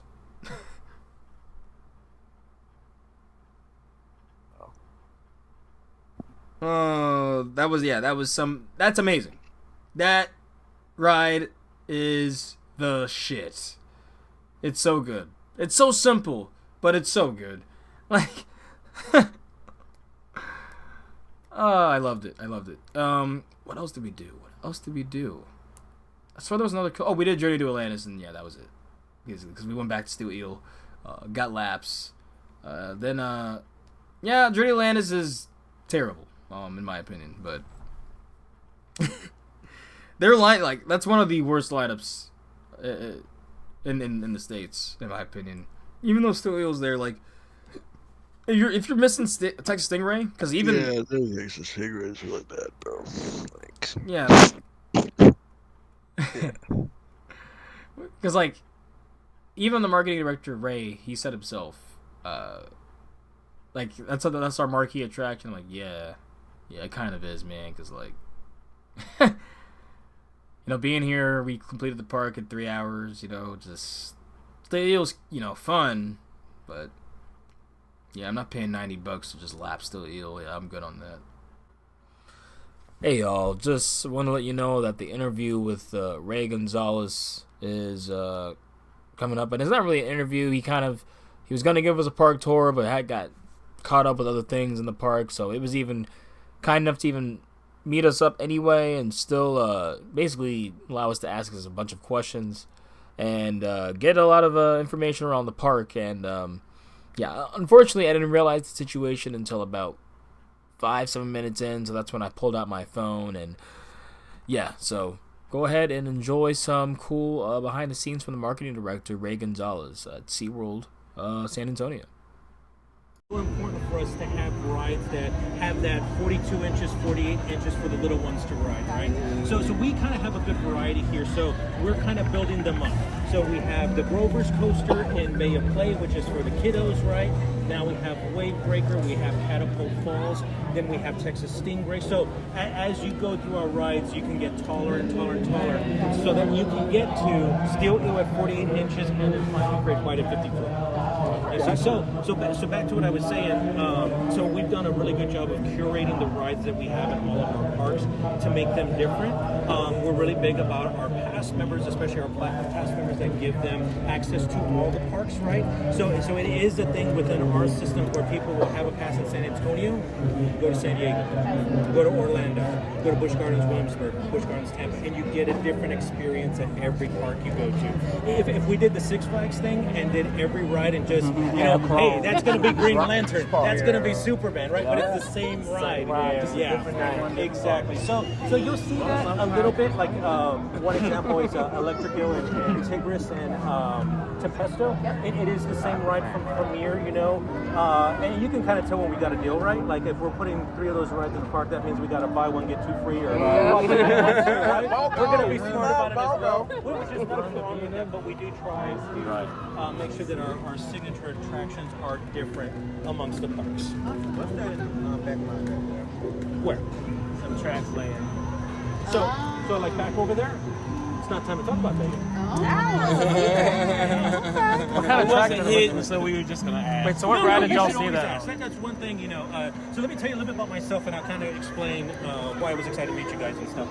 So I said, again, my name is Ray Gonzalez. I'm a marketing manager here. I've been at SeaWorld San Antonio for 22 years already. Wow. So I've been here for a while. I started off in the education department I was a tour guide, taking people to learn about the animals and stuff like that, kind of worked my way up. I became a unicorn. Our company decided to create a point of sale system that they thought was going to take over all the systems in the park. It didn't, but there are some things that had to work through that. So I kind of became a unicorn. As people left the company, I was one of the only people that knew how to use the system. So that kind of caused my transition over to the marketing department. And I started building the website for us, doing products, things like that. Eventually, I became a marketing manager of loyalty. And when I say loyalty, I'm talking about like annual passes. But for me, it's a little bit bigger. It's not just annual passes. I care about everyone that comes to this park. I'm also liaison for all roller coaster groups, enthusiasts, and then I also handle all brand new rides and attractions that come to this park. So if you hear about something coming to San Antonio, you'll see my face all over it because I'm the guy that gets to talk about that. And that's why I love meeting enthusiasts like yourself, because you are my people. I can talk about B&M, I can talk about NM, and you guys understand what I'm talking about. All right. Yeah. So, so I was so excited to hear that you guys were coming, so I could at least say hello to you and hang out with you for just a little bit. But yeah, that's what I do here. I kind of call myself the Texas Octopus because my hands are in everything. I'm supposed to be kind of like in a little corner, but it doesn't work that way for Ray. I'm kind of everywhere. And so, I help out our PR department. I help out our partnerships. I just try to do it all. I'm kind of always rotating some plates and stuff like that, but it keeps me happy and it keeps me going. So I'm sure it'll keep the job interesting too. There you go, right? It always does. 100%. Yep. So we have one more coaster left that's open. Okay. You want to ride with us? Can you? It depends on which one it is. What are you going to ride today? Great White. Great White?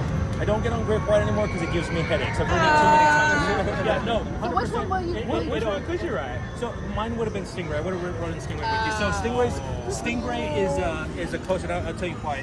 That coaster has a special place in my heart. It sure does. Because I was actually asked for some ideas on the design of it. Wow. Okay, so if you look at the coaster when you walk by, you'll kind of notice it has these wings that are kind of shaped like a stingray. And I'm also the guy that named the ride. So that has always had a place in my heart. It's my favorite ride that is here. I'll ride that. I've ridden that hundreds of times from when our team took it over to the commissioning process until we were finally able to get guests on it. That's my number one ride. Wow. Yeah, and I'll tell you a funny story about that. When we opened Texas Stingray, and it was actually handed over to us from GCI, we got it when it was like really cold. It was in January, late December, early January when we got it. So when I got my first ride on it, it was 46 degrees outside. So you guys seen the movie Dumb and Dumber before, right? Okay, so you know that part where they're on the little scooter and they're driving to Denver, and when they get off, they have that frozen burger. That was right. That was me. After I got off that ride, and I was like, I will never ride that ride again when it's that cold. But I did. I did anyways. But that's my number one ride.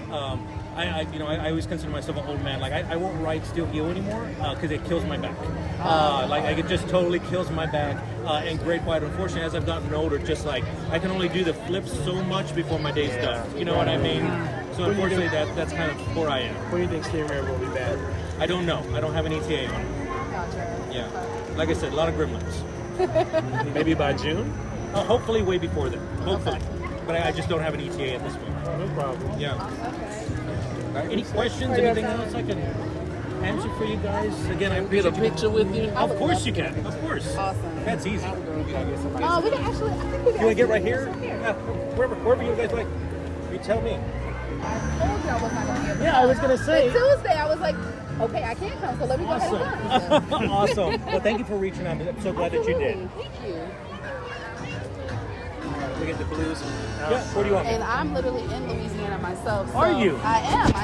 What part? We need to dip down a little. Really? Uh-huh. Awesome. Thank you so much. Wait a second. Stay still, y'all. Another one?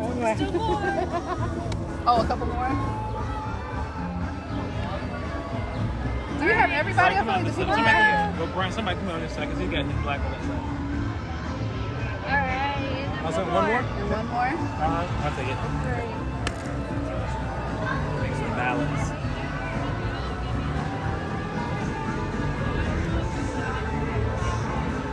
Awesome. So good. Of course, yeah. Well, it's awesome to hear you're from Baton Rouge. I love that place. I absolutely love it. So my daughter decided kind of randomly. She was like, I think we want to go to LSU. Really? And we were like, okay, let's go check it out. I love that decision. as soon as we drove up to campus, she was like, this is where I'm going. Is she staying on campus? She is, yeah. Okay. She's on campus. And they sold out pretty quickly this year. Always does. Yeah, so they only guarantee housing for freshmen because there's just so many kids there.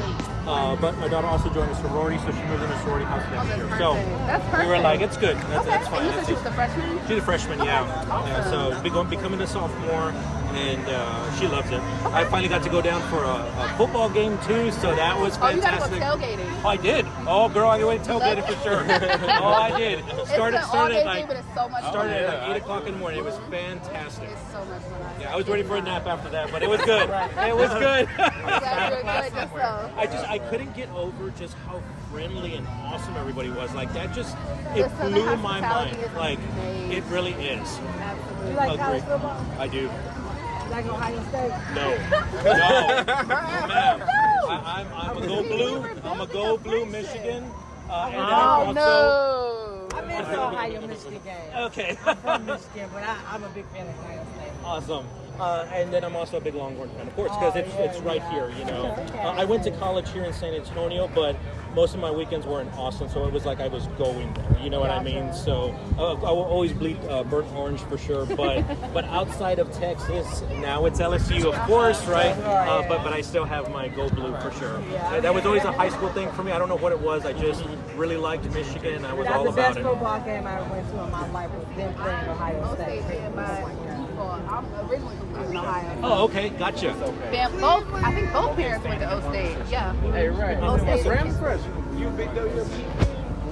Used to be, not so much anymore. When it was WWF, was my jam, right? That's my era right there. When it went WWE, I was like, okay, I'm out. Oh yeah. Yeah. So for me, the big time was WWF versus WCW. Like that, the writing, all that stuff. Fantastic. And you can't duplicate that. No. Like it'll never be like that again. No. So yeah, it's not anymore, but definitely growing up, man. Yeah. I used to dig They that had stuff like for sure. competition too. You know, you had WCW, you had another one called ECW or whatever. Yep. So you And see a lot that's of different competition's variety of important, right? Like it Competition. helps deliver a better product. And without that now, it just Yeah. It's the same old thing. You know what I mean? Yeah. So fun fact. Yeah. Today's his birthday. You have like birthday Today's your packages, birthday? all that kind of stuff? I don't have any of that stuff. We're working to get that stuff, but I don't have anything. Sorry. I don't even have a button for you. I'm so sad about that. Hey, Ray, I got another question. Yeah, what's up? You think the Lions gonna do it this year? The Lions? I don't know. I don't know. I don't know about that. I would have preferred that. I'm not just how I am. Like when people are like there's a lot of like T-shirt Kansas City fans, right? Like everybody's Mahomes this, Mahomes that, you know, Kelsey this, blah blah blah. I'm like, no, I My don't want Dallas them. always cheating. Well, yeah, they are. I am not a Cowboy fan. I am not. Like I am not a Cowboy fan at all. That is not my jam. I'm actually a Patriots fan. I've been a Patriots fan for a very long time before they started winning trophies. So I know Before like that. Bush, Williamsburg has like a picnic area. Do you have like a side space for like groups to eat and all that kind of stuff? So we do, but it has to be reserved. I was just asking. Yeah. I think it's like 50 or more, if I'm not mistaken. It is. It's a bigger. So we actually have an area called Picnic Grove. We also, which is towards the back of the park. So behind, kind of like where Orca Stadium is. So there's a whole big old picnic area for groups, and we do the catering and everything for those groups. And then we also have another area over in our Discovery Point side of the park. And there, people can also, we have a tent for them, and they can have food in there as well. Okay. Yeah, so we have a couple areas here, and then too, like if you did like a really big event, like we could shut things down for you. So we've done things like in our aquarium to where people can actually eat with the fishes and stuff like that. Like it's actually some cool things that we can do. Yeah, for sure. So that was some park questions. I would say that's some fun ones here. Like, okay, if you could add any ride, like of your design, like that exists now, actually, that is not Stingray because I know that's your number one. Yep. I guess your number two or anything like that you would think would be a perfect fit for this park. So what I want, this is just me. It's not that it's coming to the park or anyone said it's coming to the park. It's just what I would want is I want to be an M-Wing coaster because there is nothing like that ride in Texas or the Southwest United States. That's a good fit, and probably B&M's one of their best models. Exactly. So if I could get a launched wing coaster, I'd die a happy man. Okay. That's what I want. You get outside That'd be a roll first on top of that, yeah? Yeah, like I prefer that. No, it doesn't. Not at all. And that's what I mean, like you could actually, like Legoland has one, right? They do. Over in Windsor, I believe that's where it is. But like I'd be happy with that, you know. So, but that's what, if it was my choice, that's what we would get. I can see that over the water. Yeah, I mean, you know, Wavebreaker kind of has that. We have a lot of land here. The park itself is about 250 acres, but the amount of land that we have around is almost like 475. So we do have tons of land here if we wanted to do something. Yeah, for sure. Next question. What else you got? Well, I guess. How much? Yeah, I know you can't say much about what we saw over there. That's all I will say. The aforementioned pieces is what I will say. But yeah, is there any more specificity or any timeline to look at? You won't hear about anything else that will be coming new for the park until later this year. Okay. Alrighty. So something to look forward to for next year. Yeah, for sure. A reason to come back. There's always a reason to come back. Especially because you know me now, so you're going to come see me. Absolutely. That is very true. That is very, very, very true. Have you ever interacted with the animals like the dolphins or the whales? I have. I've been in the water with sea lion. I've been in the water with dolphins, beluga whales, Pacific white-sided dolphins. And then, fun fact, I proposed to my wife using the orcas. You see that movie called Blackfish? I have. Is that true? No, it's not. It is, yeah. Tears to my eyes. Yeah, no. I mean, I understand when people... All I will say about that is that us as a society have a problem where we watch things and we automatically believe it's true. Okay? Yeah. And that's not just concerning that. That's a lot of things, right? We're creatures of convenience. So when things are served to us on a platter, we devour it, right? And a lot of how that movie is done is to pull those heartstrings, but there's a lot of inaccuracies in that because they want you to agree with them. because nobody talks about how awesome everything that SeaWorld does. Correct. They don't want to hear any of They that. don't want to hear that. They don't want to hear about the bad stuff. I didn't know that's how I came here about the rescue. Yeah, that is one of the main things I'll bring up. It's like talking about the SeaWorld parks and like their reservation is like one of the best things about it. Like what they do for the animal rescues, all that. Yeah, it's actually pretty cool. Like I said, I've been here a long time, and I've seen us go out and rescue tons of cold-stunned turtles, birds like you wouldn't believe. We've rescued manatees that have lost their way from Florida and actually ended up here in Texas. And we've had them in our back area until they're nursed back to health, and then they go back out.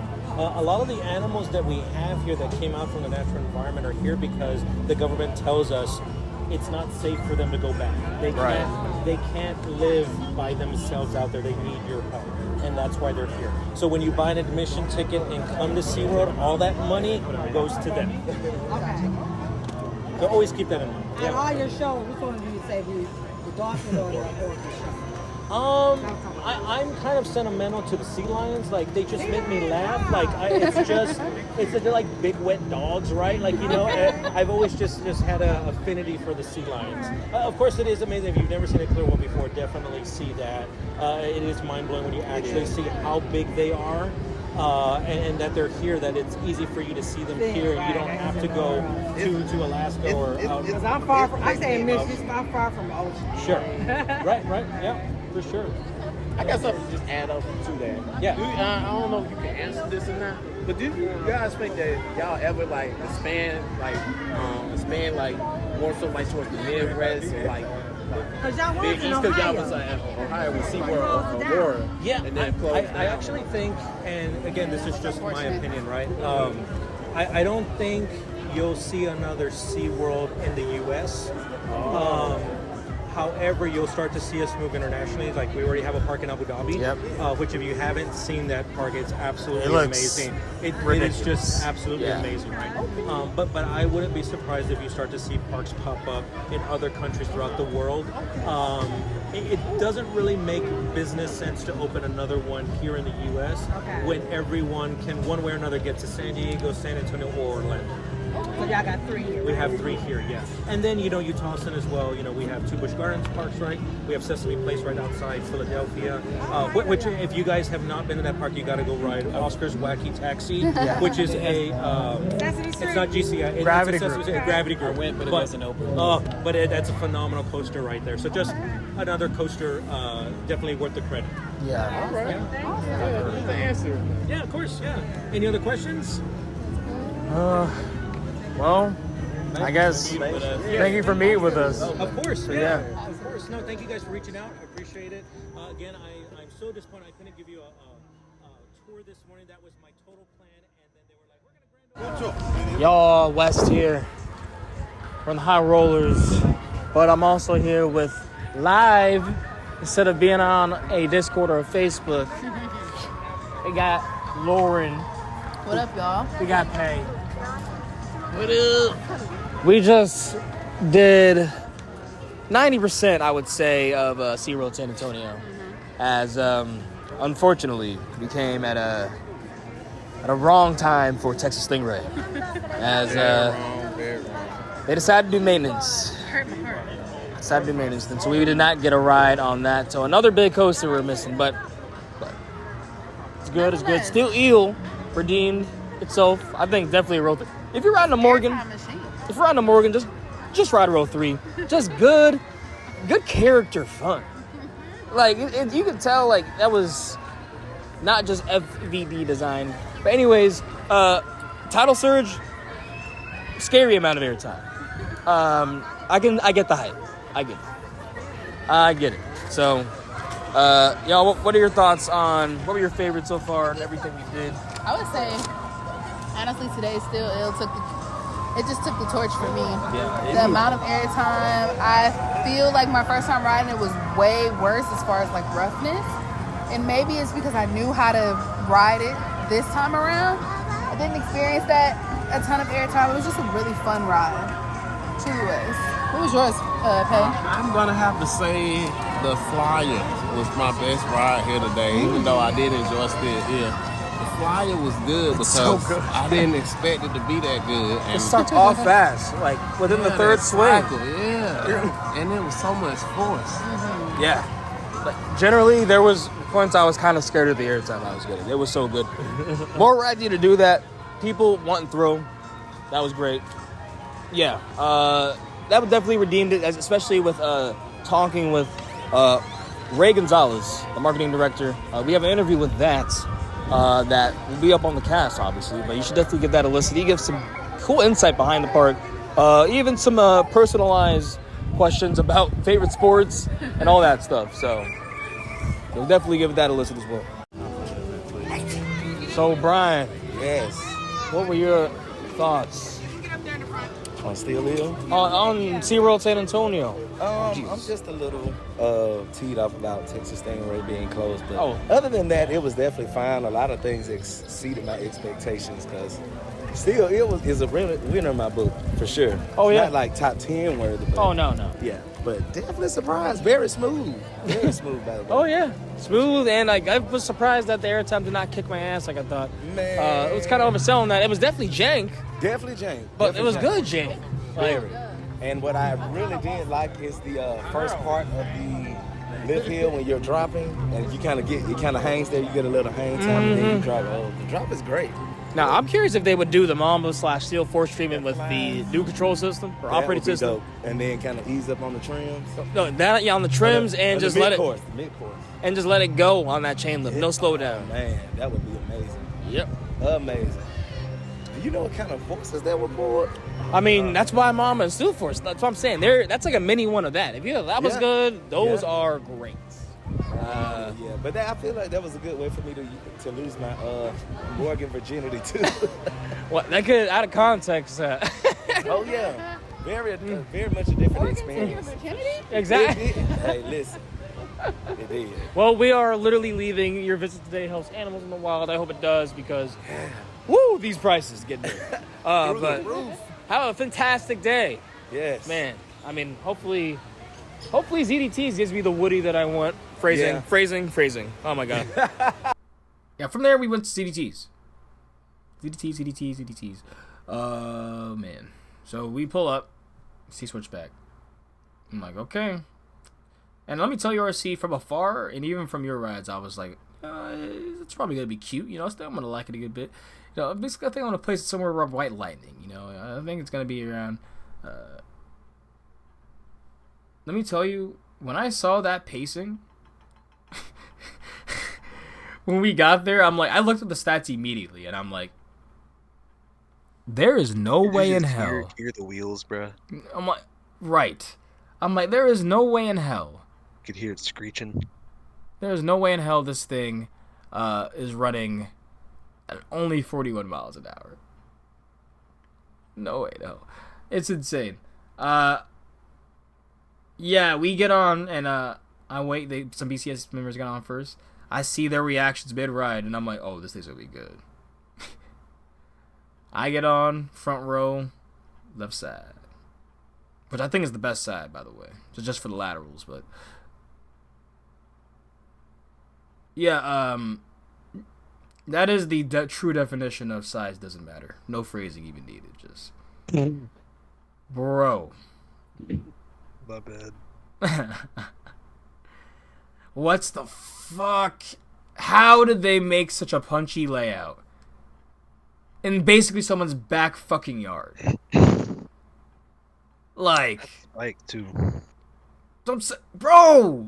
Every element, the whole ride, it's only 64 feet fucking tall! I'm telling you, from afar and every POV I've seen, I'm like, it's not gonna hit like that. And for me, personally... I'm able to get a lot of I like the timber ladders. I personally like them. Now, there were people in my group that felt the same way as you. They didn't like the restraints. It wasn't that comfortable, you know. So I get it. Mostly, they said they didn't feel safe. That was that was their thing, and I'm like, what are you talking about? This guy's pulling up, and I'm chilling. The air, bro. Airtime was so good. The laterals were so fucking good. It was wild as fuck. The spike, nice. I don't know how it keeps the same fucking momentum on the way back, basically. It's really ragdoll on it. That's what I'm saying. You could just ragdoll all over the place, and it was just the right amount of grit. We got like 15 plus rides. We lost count. We really did, but I had to say it had to be around 15 plus rides. But like once we got on, I was just saying, like Coaster Heat, back around, just back around, because literally like that's all that we did. We got there at 6:30. No, we got there at 5:30.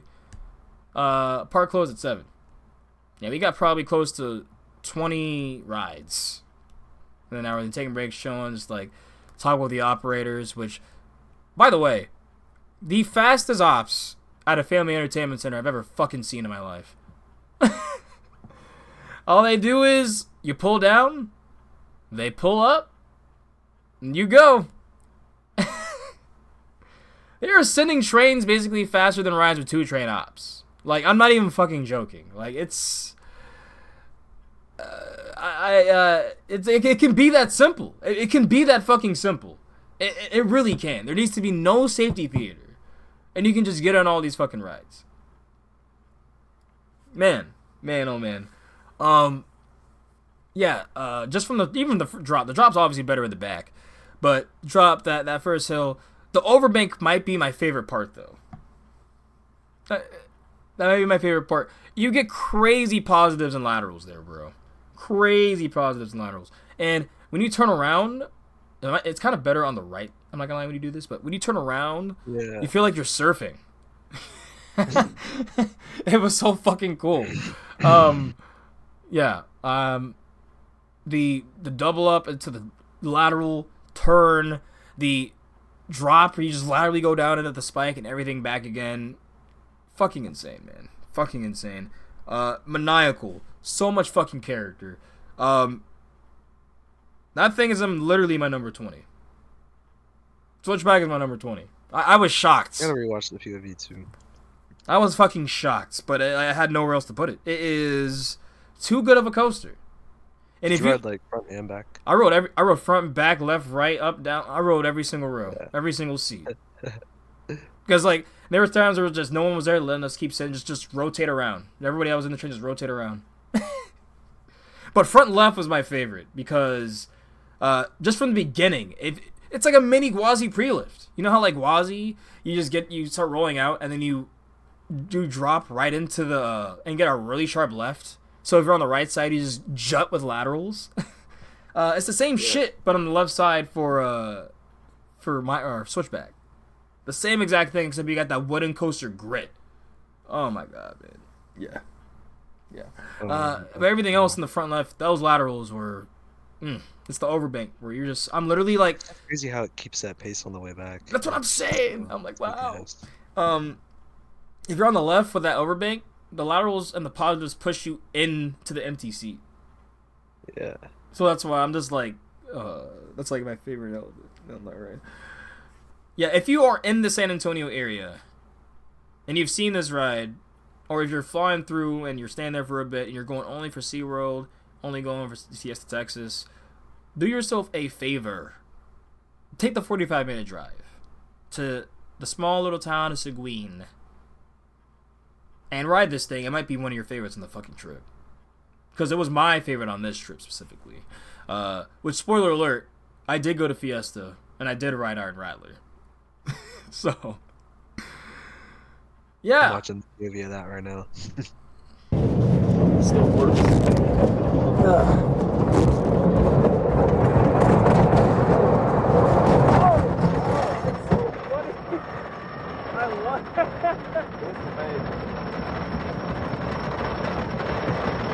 a little stable this ride, but see these, I don't know. For me, Timberliners, I'm able to get room. Yeah. It's like, even when I'm stapled, it's like mittens or bins. I'm like, it doesn't really matter.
I hope I actually recorded that because I was struggling even getting it in my pocket. That is morbid. That's a yes. You could clone this and put this on other podcasts. Oh, called please. Morbid. Clone me, please. God, I'm telling you, that spike back into that dog Hulk veins. Where's the thin? No, I'm walking back around so I can take a pic back. But I'm probably gonna stay on. Oh yeah.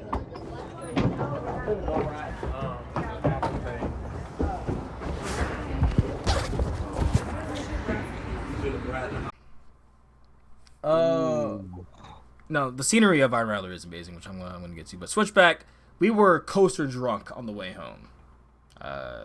You know that feeling where you're just like kind of buzzing from the rides you got? You're like, you're there, but you're kind of just like, fuck. You're kind of like having this like little euphoria of just like, dude, hell yeah, I just rode a coaster for 2.5 hours straight. Yeah, it was a great feeling, but we ended up going to Papado, which is apparently right across from Fiesta, Texas, but which is the seafood place. I didn't necessarily get anything special, but it seemed alright. Very fucking pricey, but I just got a simple crab artichoke dip, which was good. It was good. Yeah, a lot of people like their stuff. The main thing though was we surprised a Black Coast Society member. It was the first time he was there with a birthday cake at celebration. So, yep, that was it. That was it too. He was very excited about that. He was not expecting that at all. And after we all left after Fiesta, the same member, he is going to he basically he didn't know Boardwalk Bullet was the thing until I told him. I was like, "You're flying into Houston, right?" And flying out. He's like, "Yeah." I'm like, "You need to go to fucking Boardwalk Bullet." And he's like, "Oh, I'm exactly what I'm doing." And I'm gonna show the what he said about that in here, but man, how do you find that? But I'm gonna find it later. But basically, that was great. We had a good time there and celebrating that. And the next day, we went to Fiesta, Texas. Oh, Fiesta. Now, I've gone to this park a lot when I was younger. A lot. Got a lot of like early creds here. Superman is one of my most ridden coasters of all time. And yeah, I personally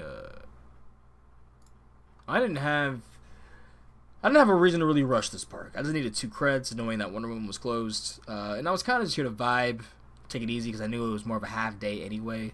But we did end up splitting up after Iron Rattler so that people can do things they wanted to do. A lot of people needed credits there, so. But I got 2 rides in IRAT. And one was in the morning, back. One was later, right before I left in the front.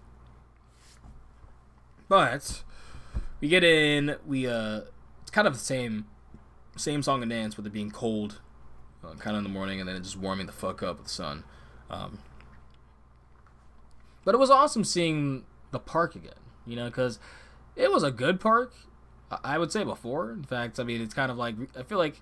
I've always thought it reminded me a lot of King's Dominion, but in Texas before. At least when I grew up and went there 2007, 2009, a lot. And then now seeing it with the revamped scenery, really sprucing up the landscaping and like all the new flowers and trees planted, and the staff just was honestly impressive too because. Superman's ops were impressive as fuck, I will admit. Overall, though, yeah, it was a nice revisit back to the park. But really, I need to see if Wonder Woman's going to be the ticket for me to want to keep coming back here. Because, yeah, Superman was great, you know, but Iron Rattler, that was a great ride, too. I like it more than Superman. But that is honestly the reason why I'd use the question for this week is because I don't know if you saw them, but I said give us a ride that surprise you the most in terms of how much you liked it, and a ride that disappointed you. And Iron Rattler, definitely one of those what definitely disappointed me a good bit. Definitely thought I was gonna like this a lot more than I got off of. In fact, I was expecting this to be a top 30 contender, and within a few years, I could see this easily being outside of my top 50. Yeah, I got an eye right in the back in the first time, and I think it might be a back row. But I had to try both for the limited time that I had, and at least I got another ride on like Twisted Cyclone. I only got one, but it's not as that ride is actually close to mid. I'm not gonna lie, but Ryan Rattler is nuts. As you go up, you'll see. I mean, you're on a fucking quarry wall. It's a fucking sick ass view. The drop is one of the best drops on an RMC too. That drop. That's the thing. You start off great, right? And that's honestly why I kind of like the back more. The best elements of the ride are better in the back. So yeah, and that's another reason a big fault I have with the ride. They started off with the best element of the ride. That drop is amazing. It's so good. And you get a lateral kink in there.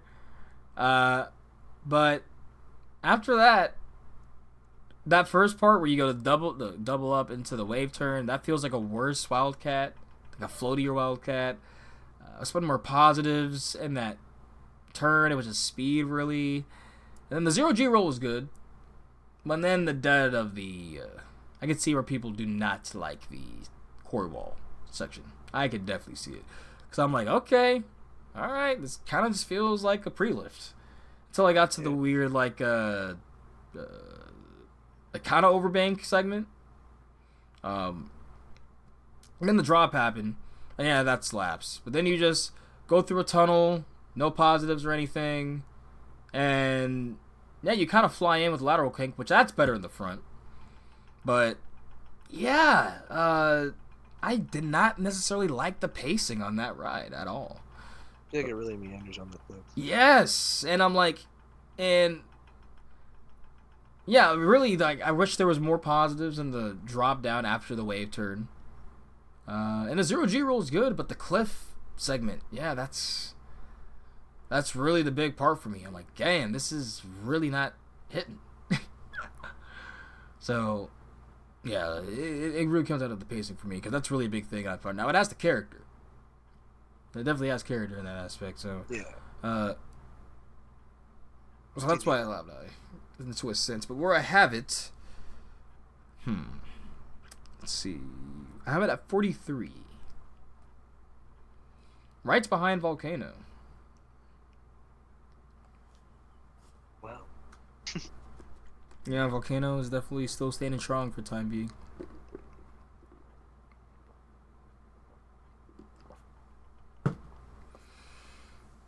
But yeah, Iron Rattler was... I wanted to like it a lot more. I thought I was going to like more of the Pantheon, I'm not going to lie. And the fact that I don't kind of hurts my heart, but it's just facts, that pacing is not it. And they give you the best element that almost doesn't even feel like it should be on the ride. Like, I'm not going to lie. That element, you get crazy lat ejector, and you really don't get ejector at all throughout the lat. You get a lot of floater. If that.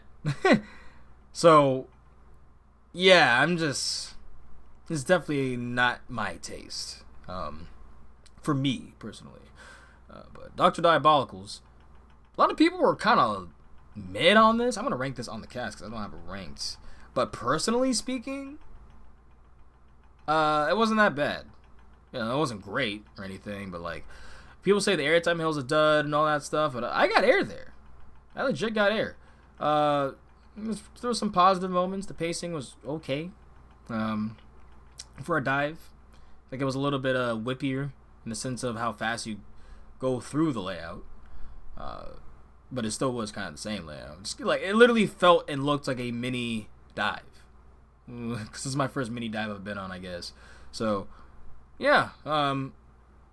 that aspect, that was cool. The queue, though, that is fantastic.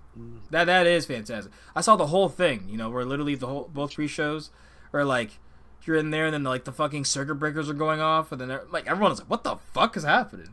The lights are going out. We go in the next room. I took a picture with the fucking robot. And then like, no, what have you done? Blah, blah, blah, blah, blah, blah. And it's like, oh shit. And yeah, I like the locker system, even though they really should have signs before or the ride ops telling you as you leave the pre-show section that you need to pick up a card, but keep your card on the ride. And then have them just spread out, because they really have it, like, if you're looking for it, there's like a 50% chance you'll find it. But like, if you're really, the first time you're doing this, or unless you're told, like, probably this, it's going to catch you off guard. So like, yeah, just make sure to keep that thing somehow. Or remember your number in case you didn't. So, because they're basically the Wildcats Revenge lockers. Instead, they just use a barcode. So, yeah. The ride was cool. You know, the station was very mid. Because after all that theming, you really thought there'd be something at the station, but nah, it went all to the queue. But no, went up there. The view is it's not the best view on a dive. I'm not gonna lie, but what really surprised me was these B&M Vesper trains didn't hurt me. And that's why I was shocked. Yeah, they normally really dig into my collarbones. I wasn't wearing anything heavy. I was wearing a short sleeve. Yeah, and I was good. I was not pressed at all. So yeah, good on. I don't know what they did slightly different, because like Wild Eagle, Thunderbird, Pipeline, all of those I am afraid to get on, actually, even though I like Thunderbird a lot, because I'm like, I'm in pain by the time they are the ride is over, because it's pushing in. It's really hurting me. Dr. D's did not do that for me. I did not even mean to rhyme, but yeah, I got on Krypton again. Poltergeist was nice to see the revamp of that. I think that is kind of oversold with how much is done in there, but I still thought it was nice, the coherency of everything. Like they even have a themed instruction when you're waiting for your next train and all that stuff. Yeah, it really does not feel like a Six Flags park, personally, to me. It always felt like, for me, it really feels like it stands out. At least from the last Six Flags parks I've gone to in over Georgia, America. Now, I need to say Great America is going to also feel that way. Because, man, like, I've heard pretty good things about Great America. Honestly, in the past year or so. So, we shall see. We shall see. But yeah, it was nice to get on Fiesta again. I got in the back row after that because I checked and my flight got delayed. And I'm like, oh, shit. This might really affect my connecting. Then I thought maybe it won't, because flights to around these areas, like if you're going to Austin and Houston, are fucking fast. So that's when I was able to get another ride on iRattler before I left in the back, the front, where I do think the back is slightly better because the drops are better at the best parts of the ride. But yeah, made it to my connecting, fortunately enough, came home. And life's been lifing ever since. Not gonna lie. But now we're here doing the cast, able to talk and reminisce about everything, talk about the news. And yeah, hopefully we get some trip reports RC coming up real soon, because we've been scheming, man. We've been scheming. That's all I could say.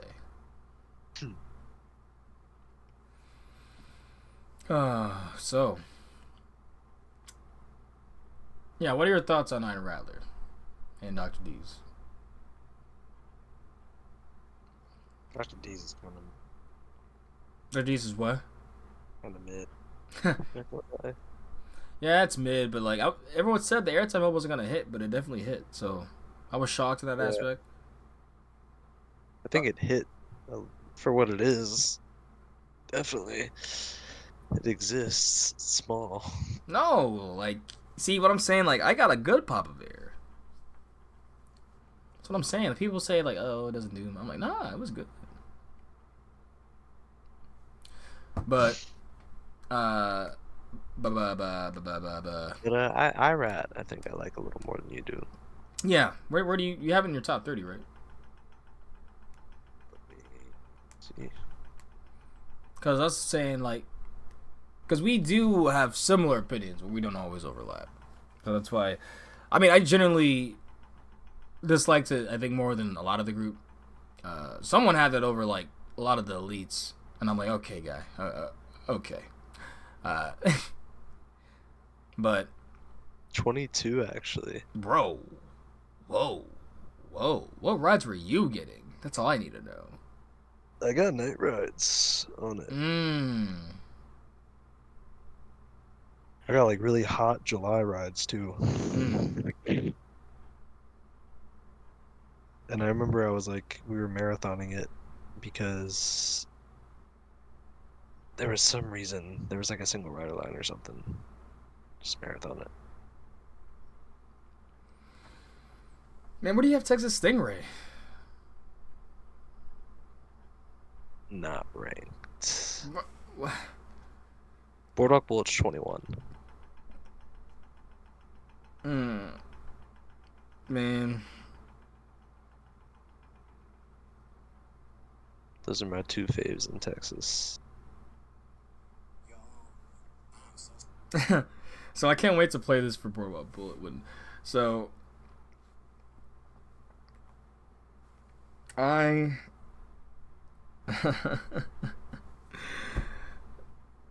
man. Yeah, but by the way,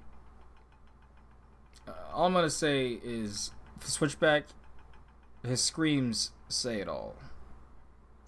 When my recording, when I'm gonna put in, but cause that's literally how it feels. That thing is so intense for no reason. But yeah, that was basically the day there. Yeah, it's my second least favorite RMC.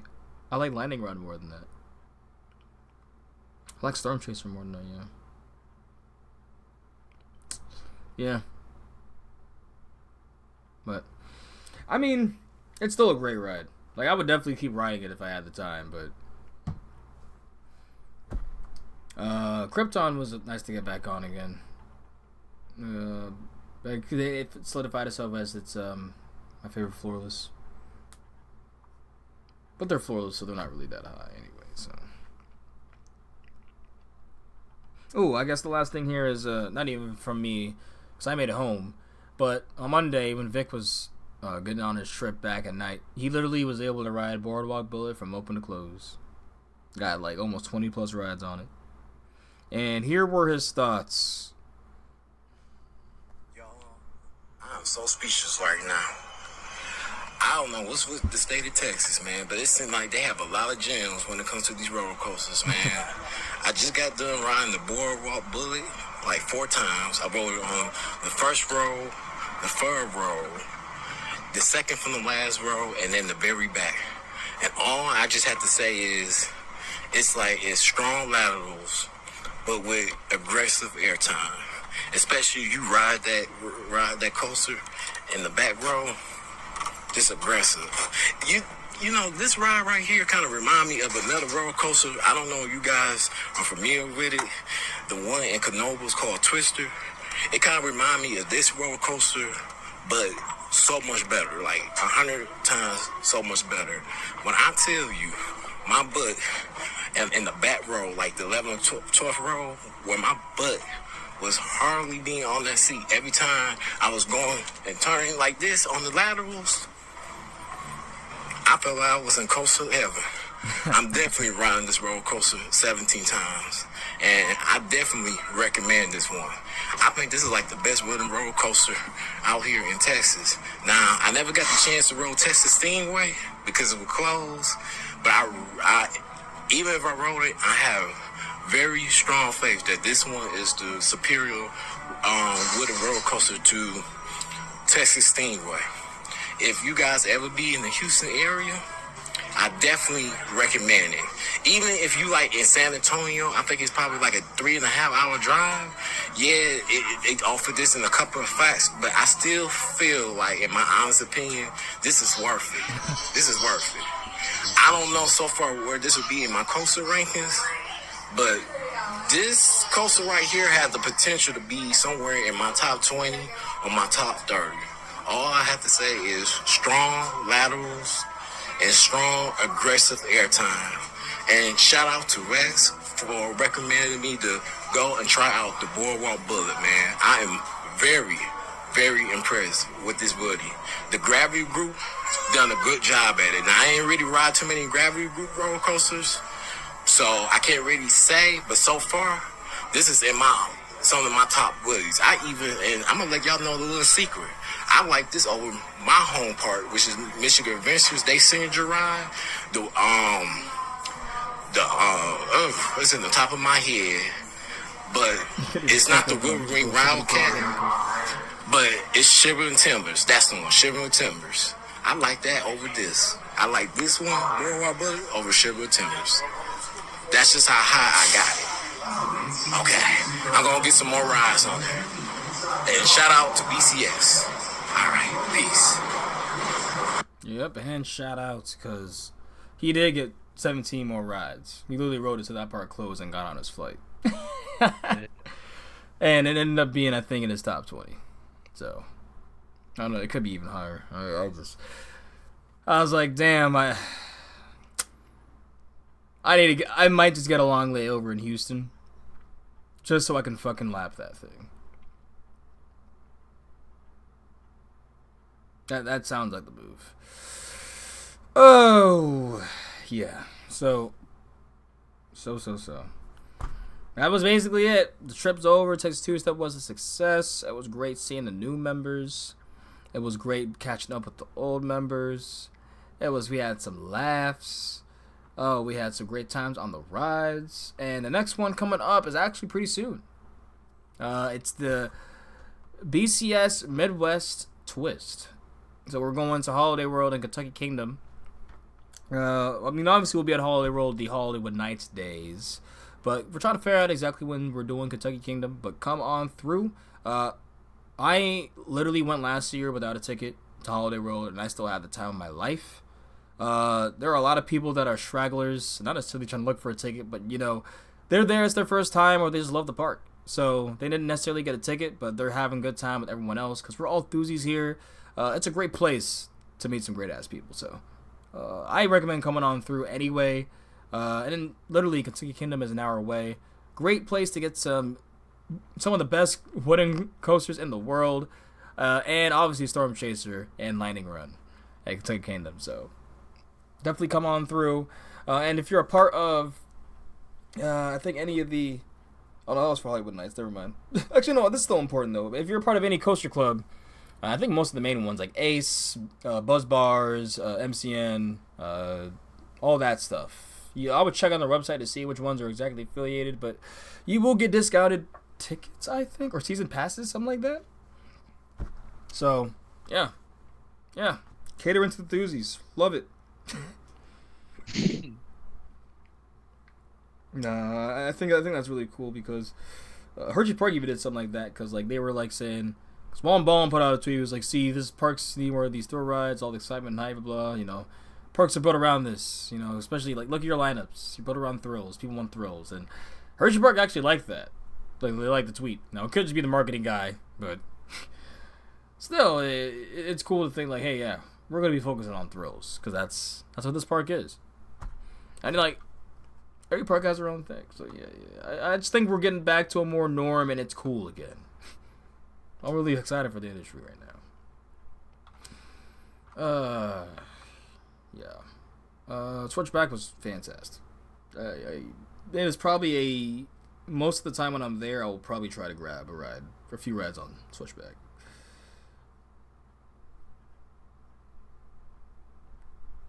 So, yeah, this class actually did go fucking long. But, we got the questions. Where we're thanking everybody for the followers.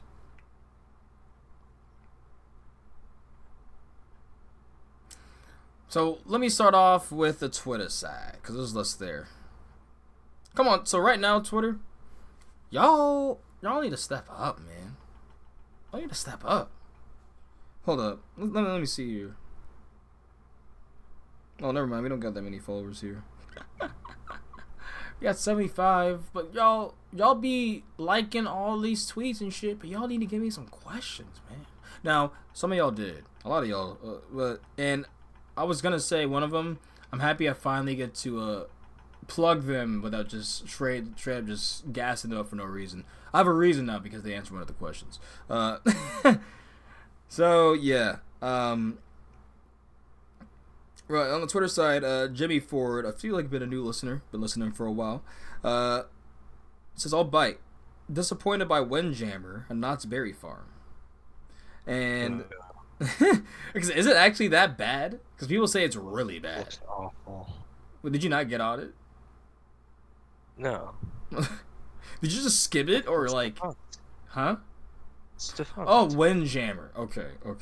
I don't know why I'm thinking of the fucking spinning or the wild mouse they have. Coast Rider. Yeah, Coast Rider's trash. Yeah, and then surprised by Hulk at IOA.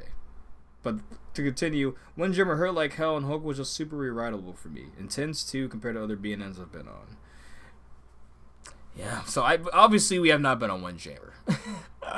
But I love the history of that ride because literally that's one of the few rides where the park was like, fuck you, this is terrible, this ruined us, and like this is just, we're not investing in this, is just so unworkable, we're getting someone else.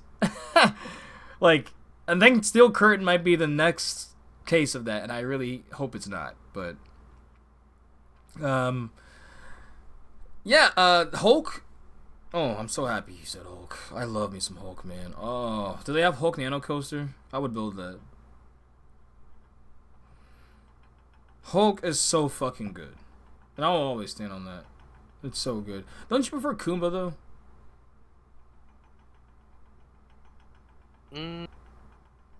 Slightly Kumba, I think. Let me see. I think Kumba and Montu are like... They're falling. Like, Montu's at 30 and Kumba's at 29. But I have Hulk at 16. Hulk slaps, bro. I'm sorry. It's just that good, man. Like, it's so crazy how it's that intense. Yeah, that's a good answer, I would say. That's really good. I mean, it's kind of like... I'm trying to think. So... I guess we'll do us after all this. But Airtime Traveler. Oh, shout outs to Airtime Traveler. If you want some lore on coasters, literally, where they do the deep research, they go into groups. They go into like talking to people, locals that went to the park, and like when they first opened all the way till now type of ordeal. They go back in the Wayback Machine to literally find articles on stuff. Go ahead and listen to the Cozy. Get yourself a cup of coffee. If you're working, or if it's late at night, get yourself a warm, get yourself some wine, get yourself a beer, and just chill out, get cozy, and listen to Airtime Traveler. Because I'm telling you, it's honestly one of my favorite casts, and no one talks about it. Because I don't listen to their episodes like when they are released, because I haven't listened to all of them yet. I'm kind of getting close, and I'm sad. But yeah, it's like whatever I want to listen to. Because even the ones that you would think that aren't interesting, all of a sudden I'm like, damn, I wish there were like 1 more hour of content of that. Because, like, the Anaconda one, I was like, there's no way they can make this interesting. Like, this ride fucking sucks. Well, why are they even covering Anaconda? And now I'm like, that's one of my favorite episodes. Just because of the lore that is actually behind Anaconda. And I've talked about them briefly season 1 near the end, but seriously, go ahead and check out Airtime Traveler. Awesome guys.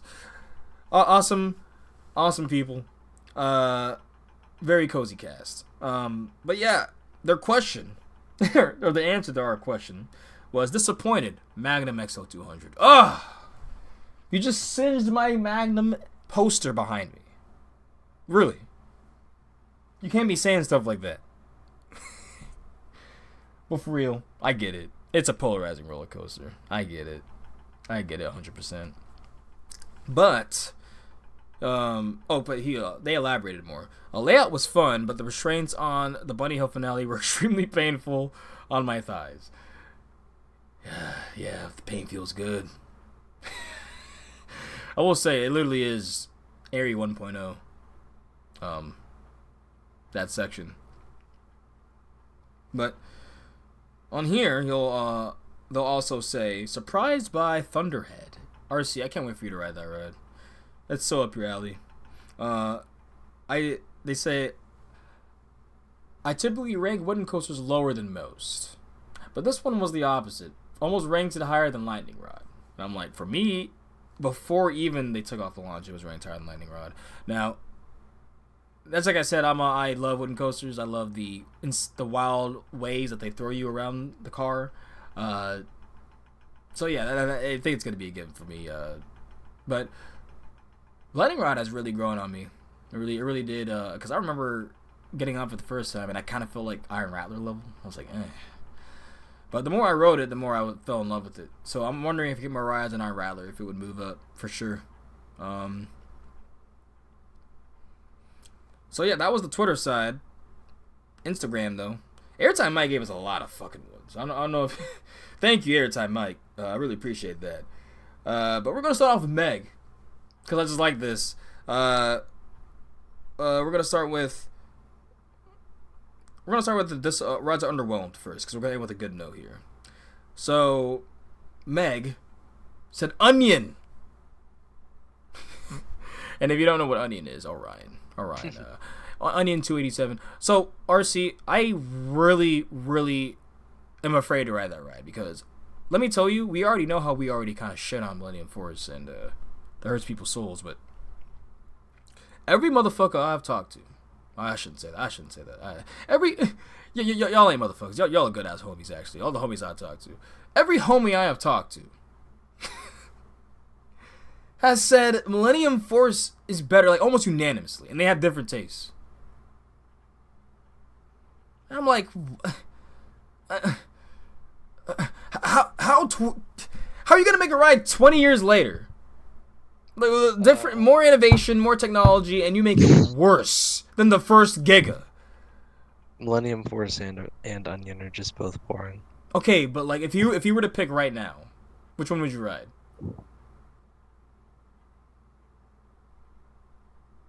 I have one quick gang's answer actually. Onion. Yes. Onion over Fury apparently, but. Is that a new one? Oh yeah, I have the. Do I have the screenshot still? But I was did he start posting because it's like park season again? Yeah, because he posted something like, because it gave me something for us to. I want us to do this actually. So it was like, give us a coaster or give us 2 coasters, and we had to select one. Like which one we prefer essentially. And there were good ones because people give them like Orion and Fury and stuff, and then like Steel Vengeance and Voyage. And, like, yeah. But yeah, apparently Fury has dead spots, but really the only dead spot I could think of is the Helix. Dead spots on Fury? What?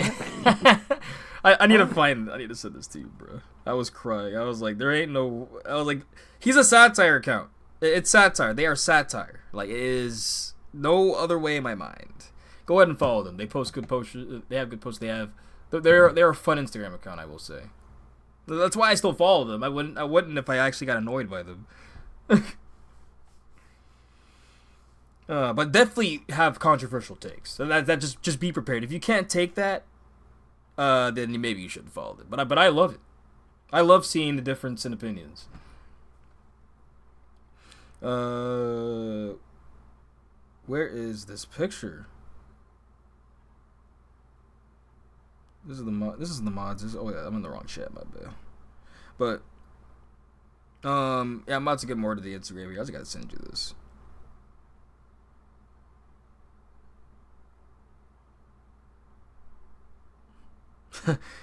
Oh my god, bro. Like, it's like, what? Okay, so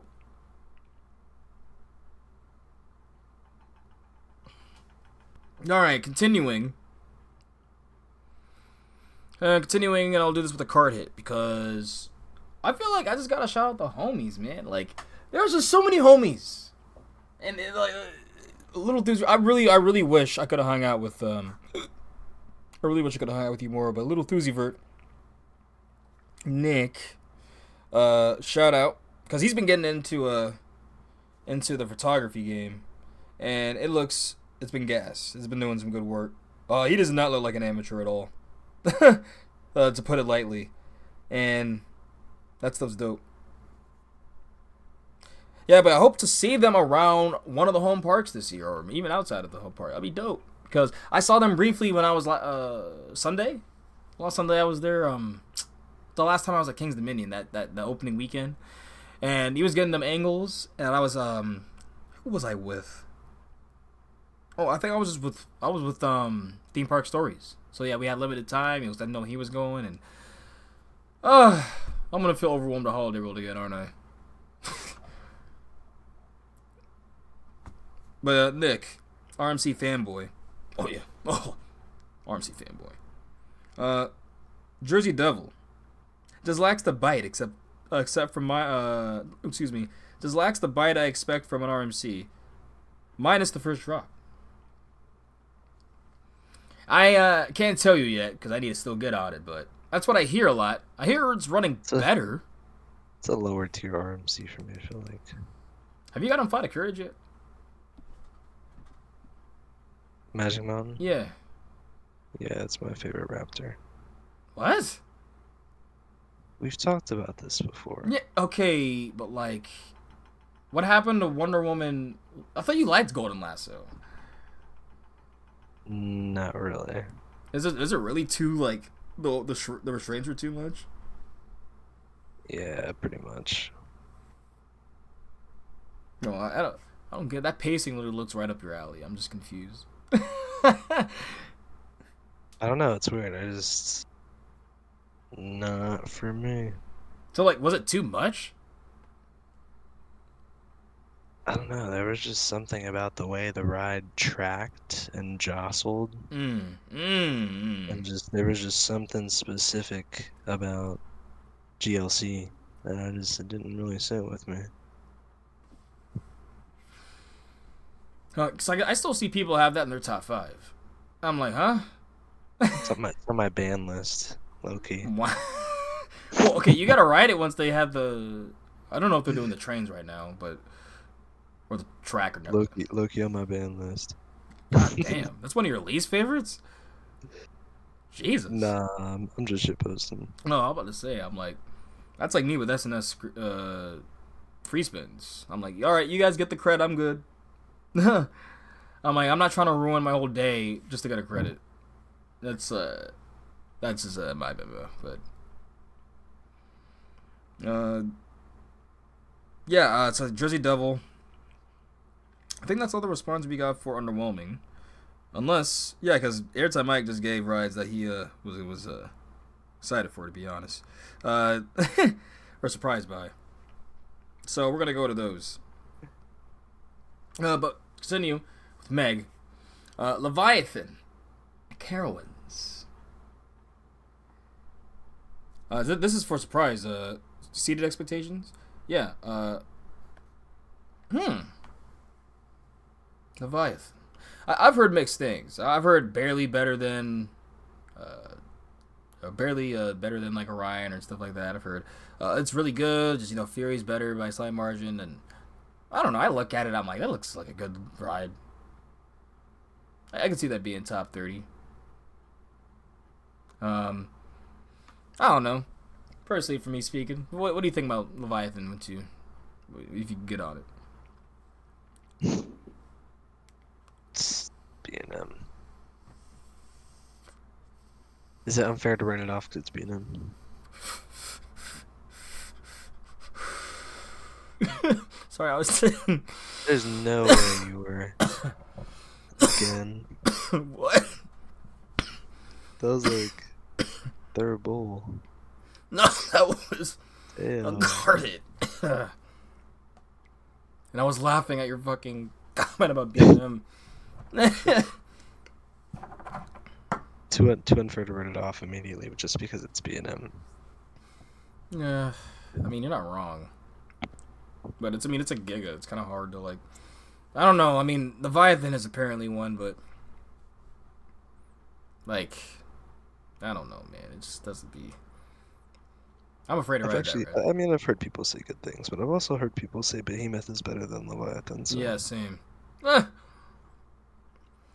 Burn Up stops though. I'll take it all as with a grain of salt. Big Bear Mountain. Oh yeah, I like this one because I don't really feel like that's fair because it's like you're saying that a family coaster is underwhelming. What expectations? No. This is the exceeded surprise part. Oh, this is exceeded. Yeah, so Meg was surprised by Leviathan, like this, and Burn Up Stops surprised by Big Bear Mountain, which I kind of agree. I was like, that shocked me how much I liked it. Now, I know some... It's cooked. Yeah. Yeah, I mean, we're almost really pushing 3 hours of this cast at this point. Big Bear is really good. You can kind of force room, in my opinion, and you actually get some good little pops. Good little pops. They're not anything ridiculous. It's just good little pops. But Nick back with surprise Thunderhead. I expected good, but it turned out to be God tier. Oh yeah. Oh, I wasn't even expecting much. I was like, oh, yeah, it's GCI. Fairly, it's it'll probably have good pops. Oh my God, no, that thing is fucking exceptional. It's exceptional. It's exceptional. Very well done with that retracking. I know some people are iffy on the layout. At least I saw it recently, which I kind of get, I guess, but I kind of don't get because I'm like, I'm getting good forces. I don't know what's there not to feel about the layout. Nonetheless, yeah, maybe they need that scenery and all that stuff, maybe. But we got another Big Bear Mountain from Airtime Mike. You gave a lot, actually. A Big Bear Mountain, Shockwave at Over Texas. Is that the better one? Because I know they basically have a clone at fucking, at Over Georgia. But let me fact check myself here.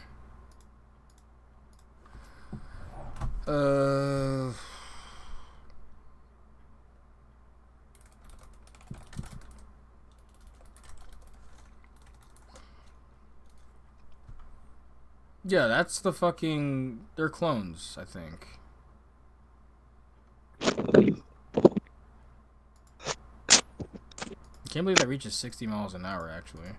But you said Shockwave, which I haven't been on it yet, but if it was like the... I'm assuming that one runs better. I think that one still has all the cars stuff, right? I don't fucking know. I know one of them is better than the other. So, after this, where is it? Batman Over Georgia. Bro, that is underrated. What do you have Batman at Over Georgia? It's an invert, so like you don't like it that much, I guess, but can't possibly think I have that right. Oh my God, it's so good though. Like, where do I have that ranked? Let's see. At Over Georgia, it's okay. What? Great Adventure Batman clone's better. What? Okay, bro. No jokes. Okay, bro. Bro, that's not number 22. Actually, that's crazy. It's pretty fucking high. And this makes me happy, but like I'm like, don't tell me that, because after Batman he says Trimless Voyage, and I'm like, don't tell me that, because it's already my number one, and I love the ride already. Trimless Voyage do be crazy. Oh man. The last one that Airtime Mike said here though is Knoebels. Like I'm sorry, I'm fucking blasted. Not just Knoebels. Twister at Knoebels.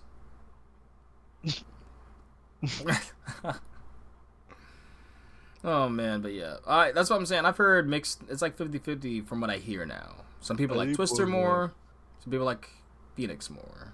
They're both really freaking great. I need more rides on Twister though. For sure. Right. Yo, thank y'all for sending in all the questions, all the support, the growth on our social platforms. We try to keep this somewhat of a low key, but we give out the good vibes. And for y'all that have found and supported listening to this, man, thank you. Thank you. But if you want to follow us everywhere, and you haven't already, or this is your first episode, first off, you listen to a chunky ass episode.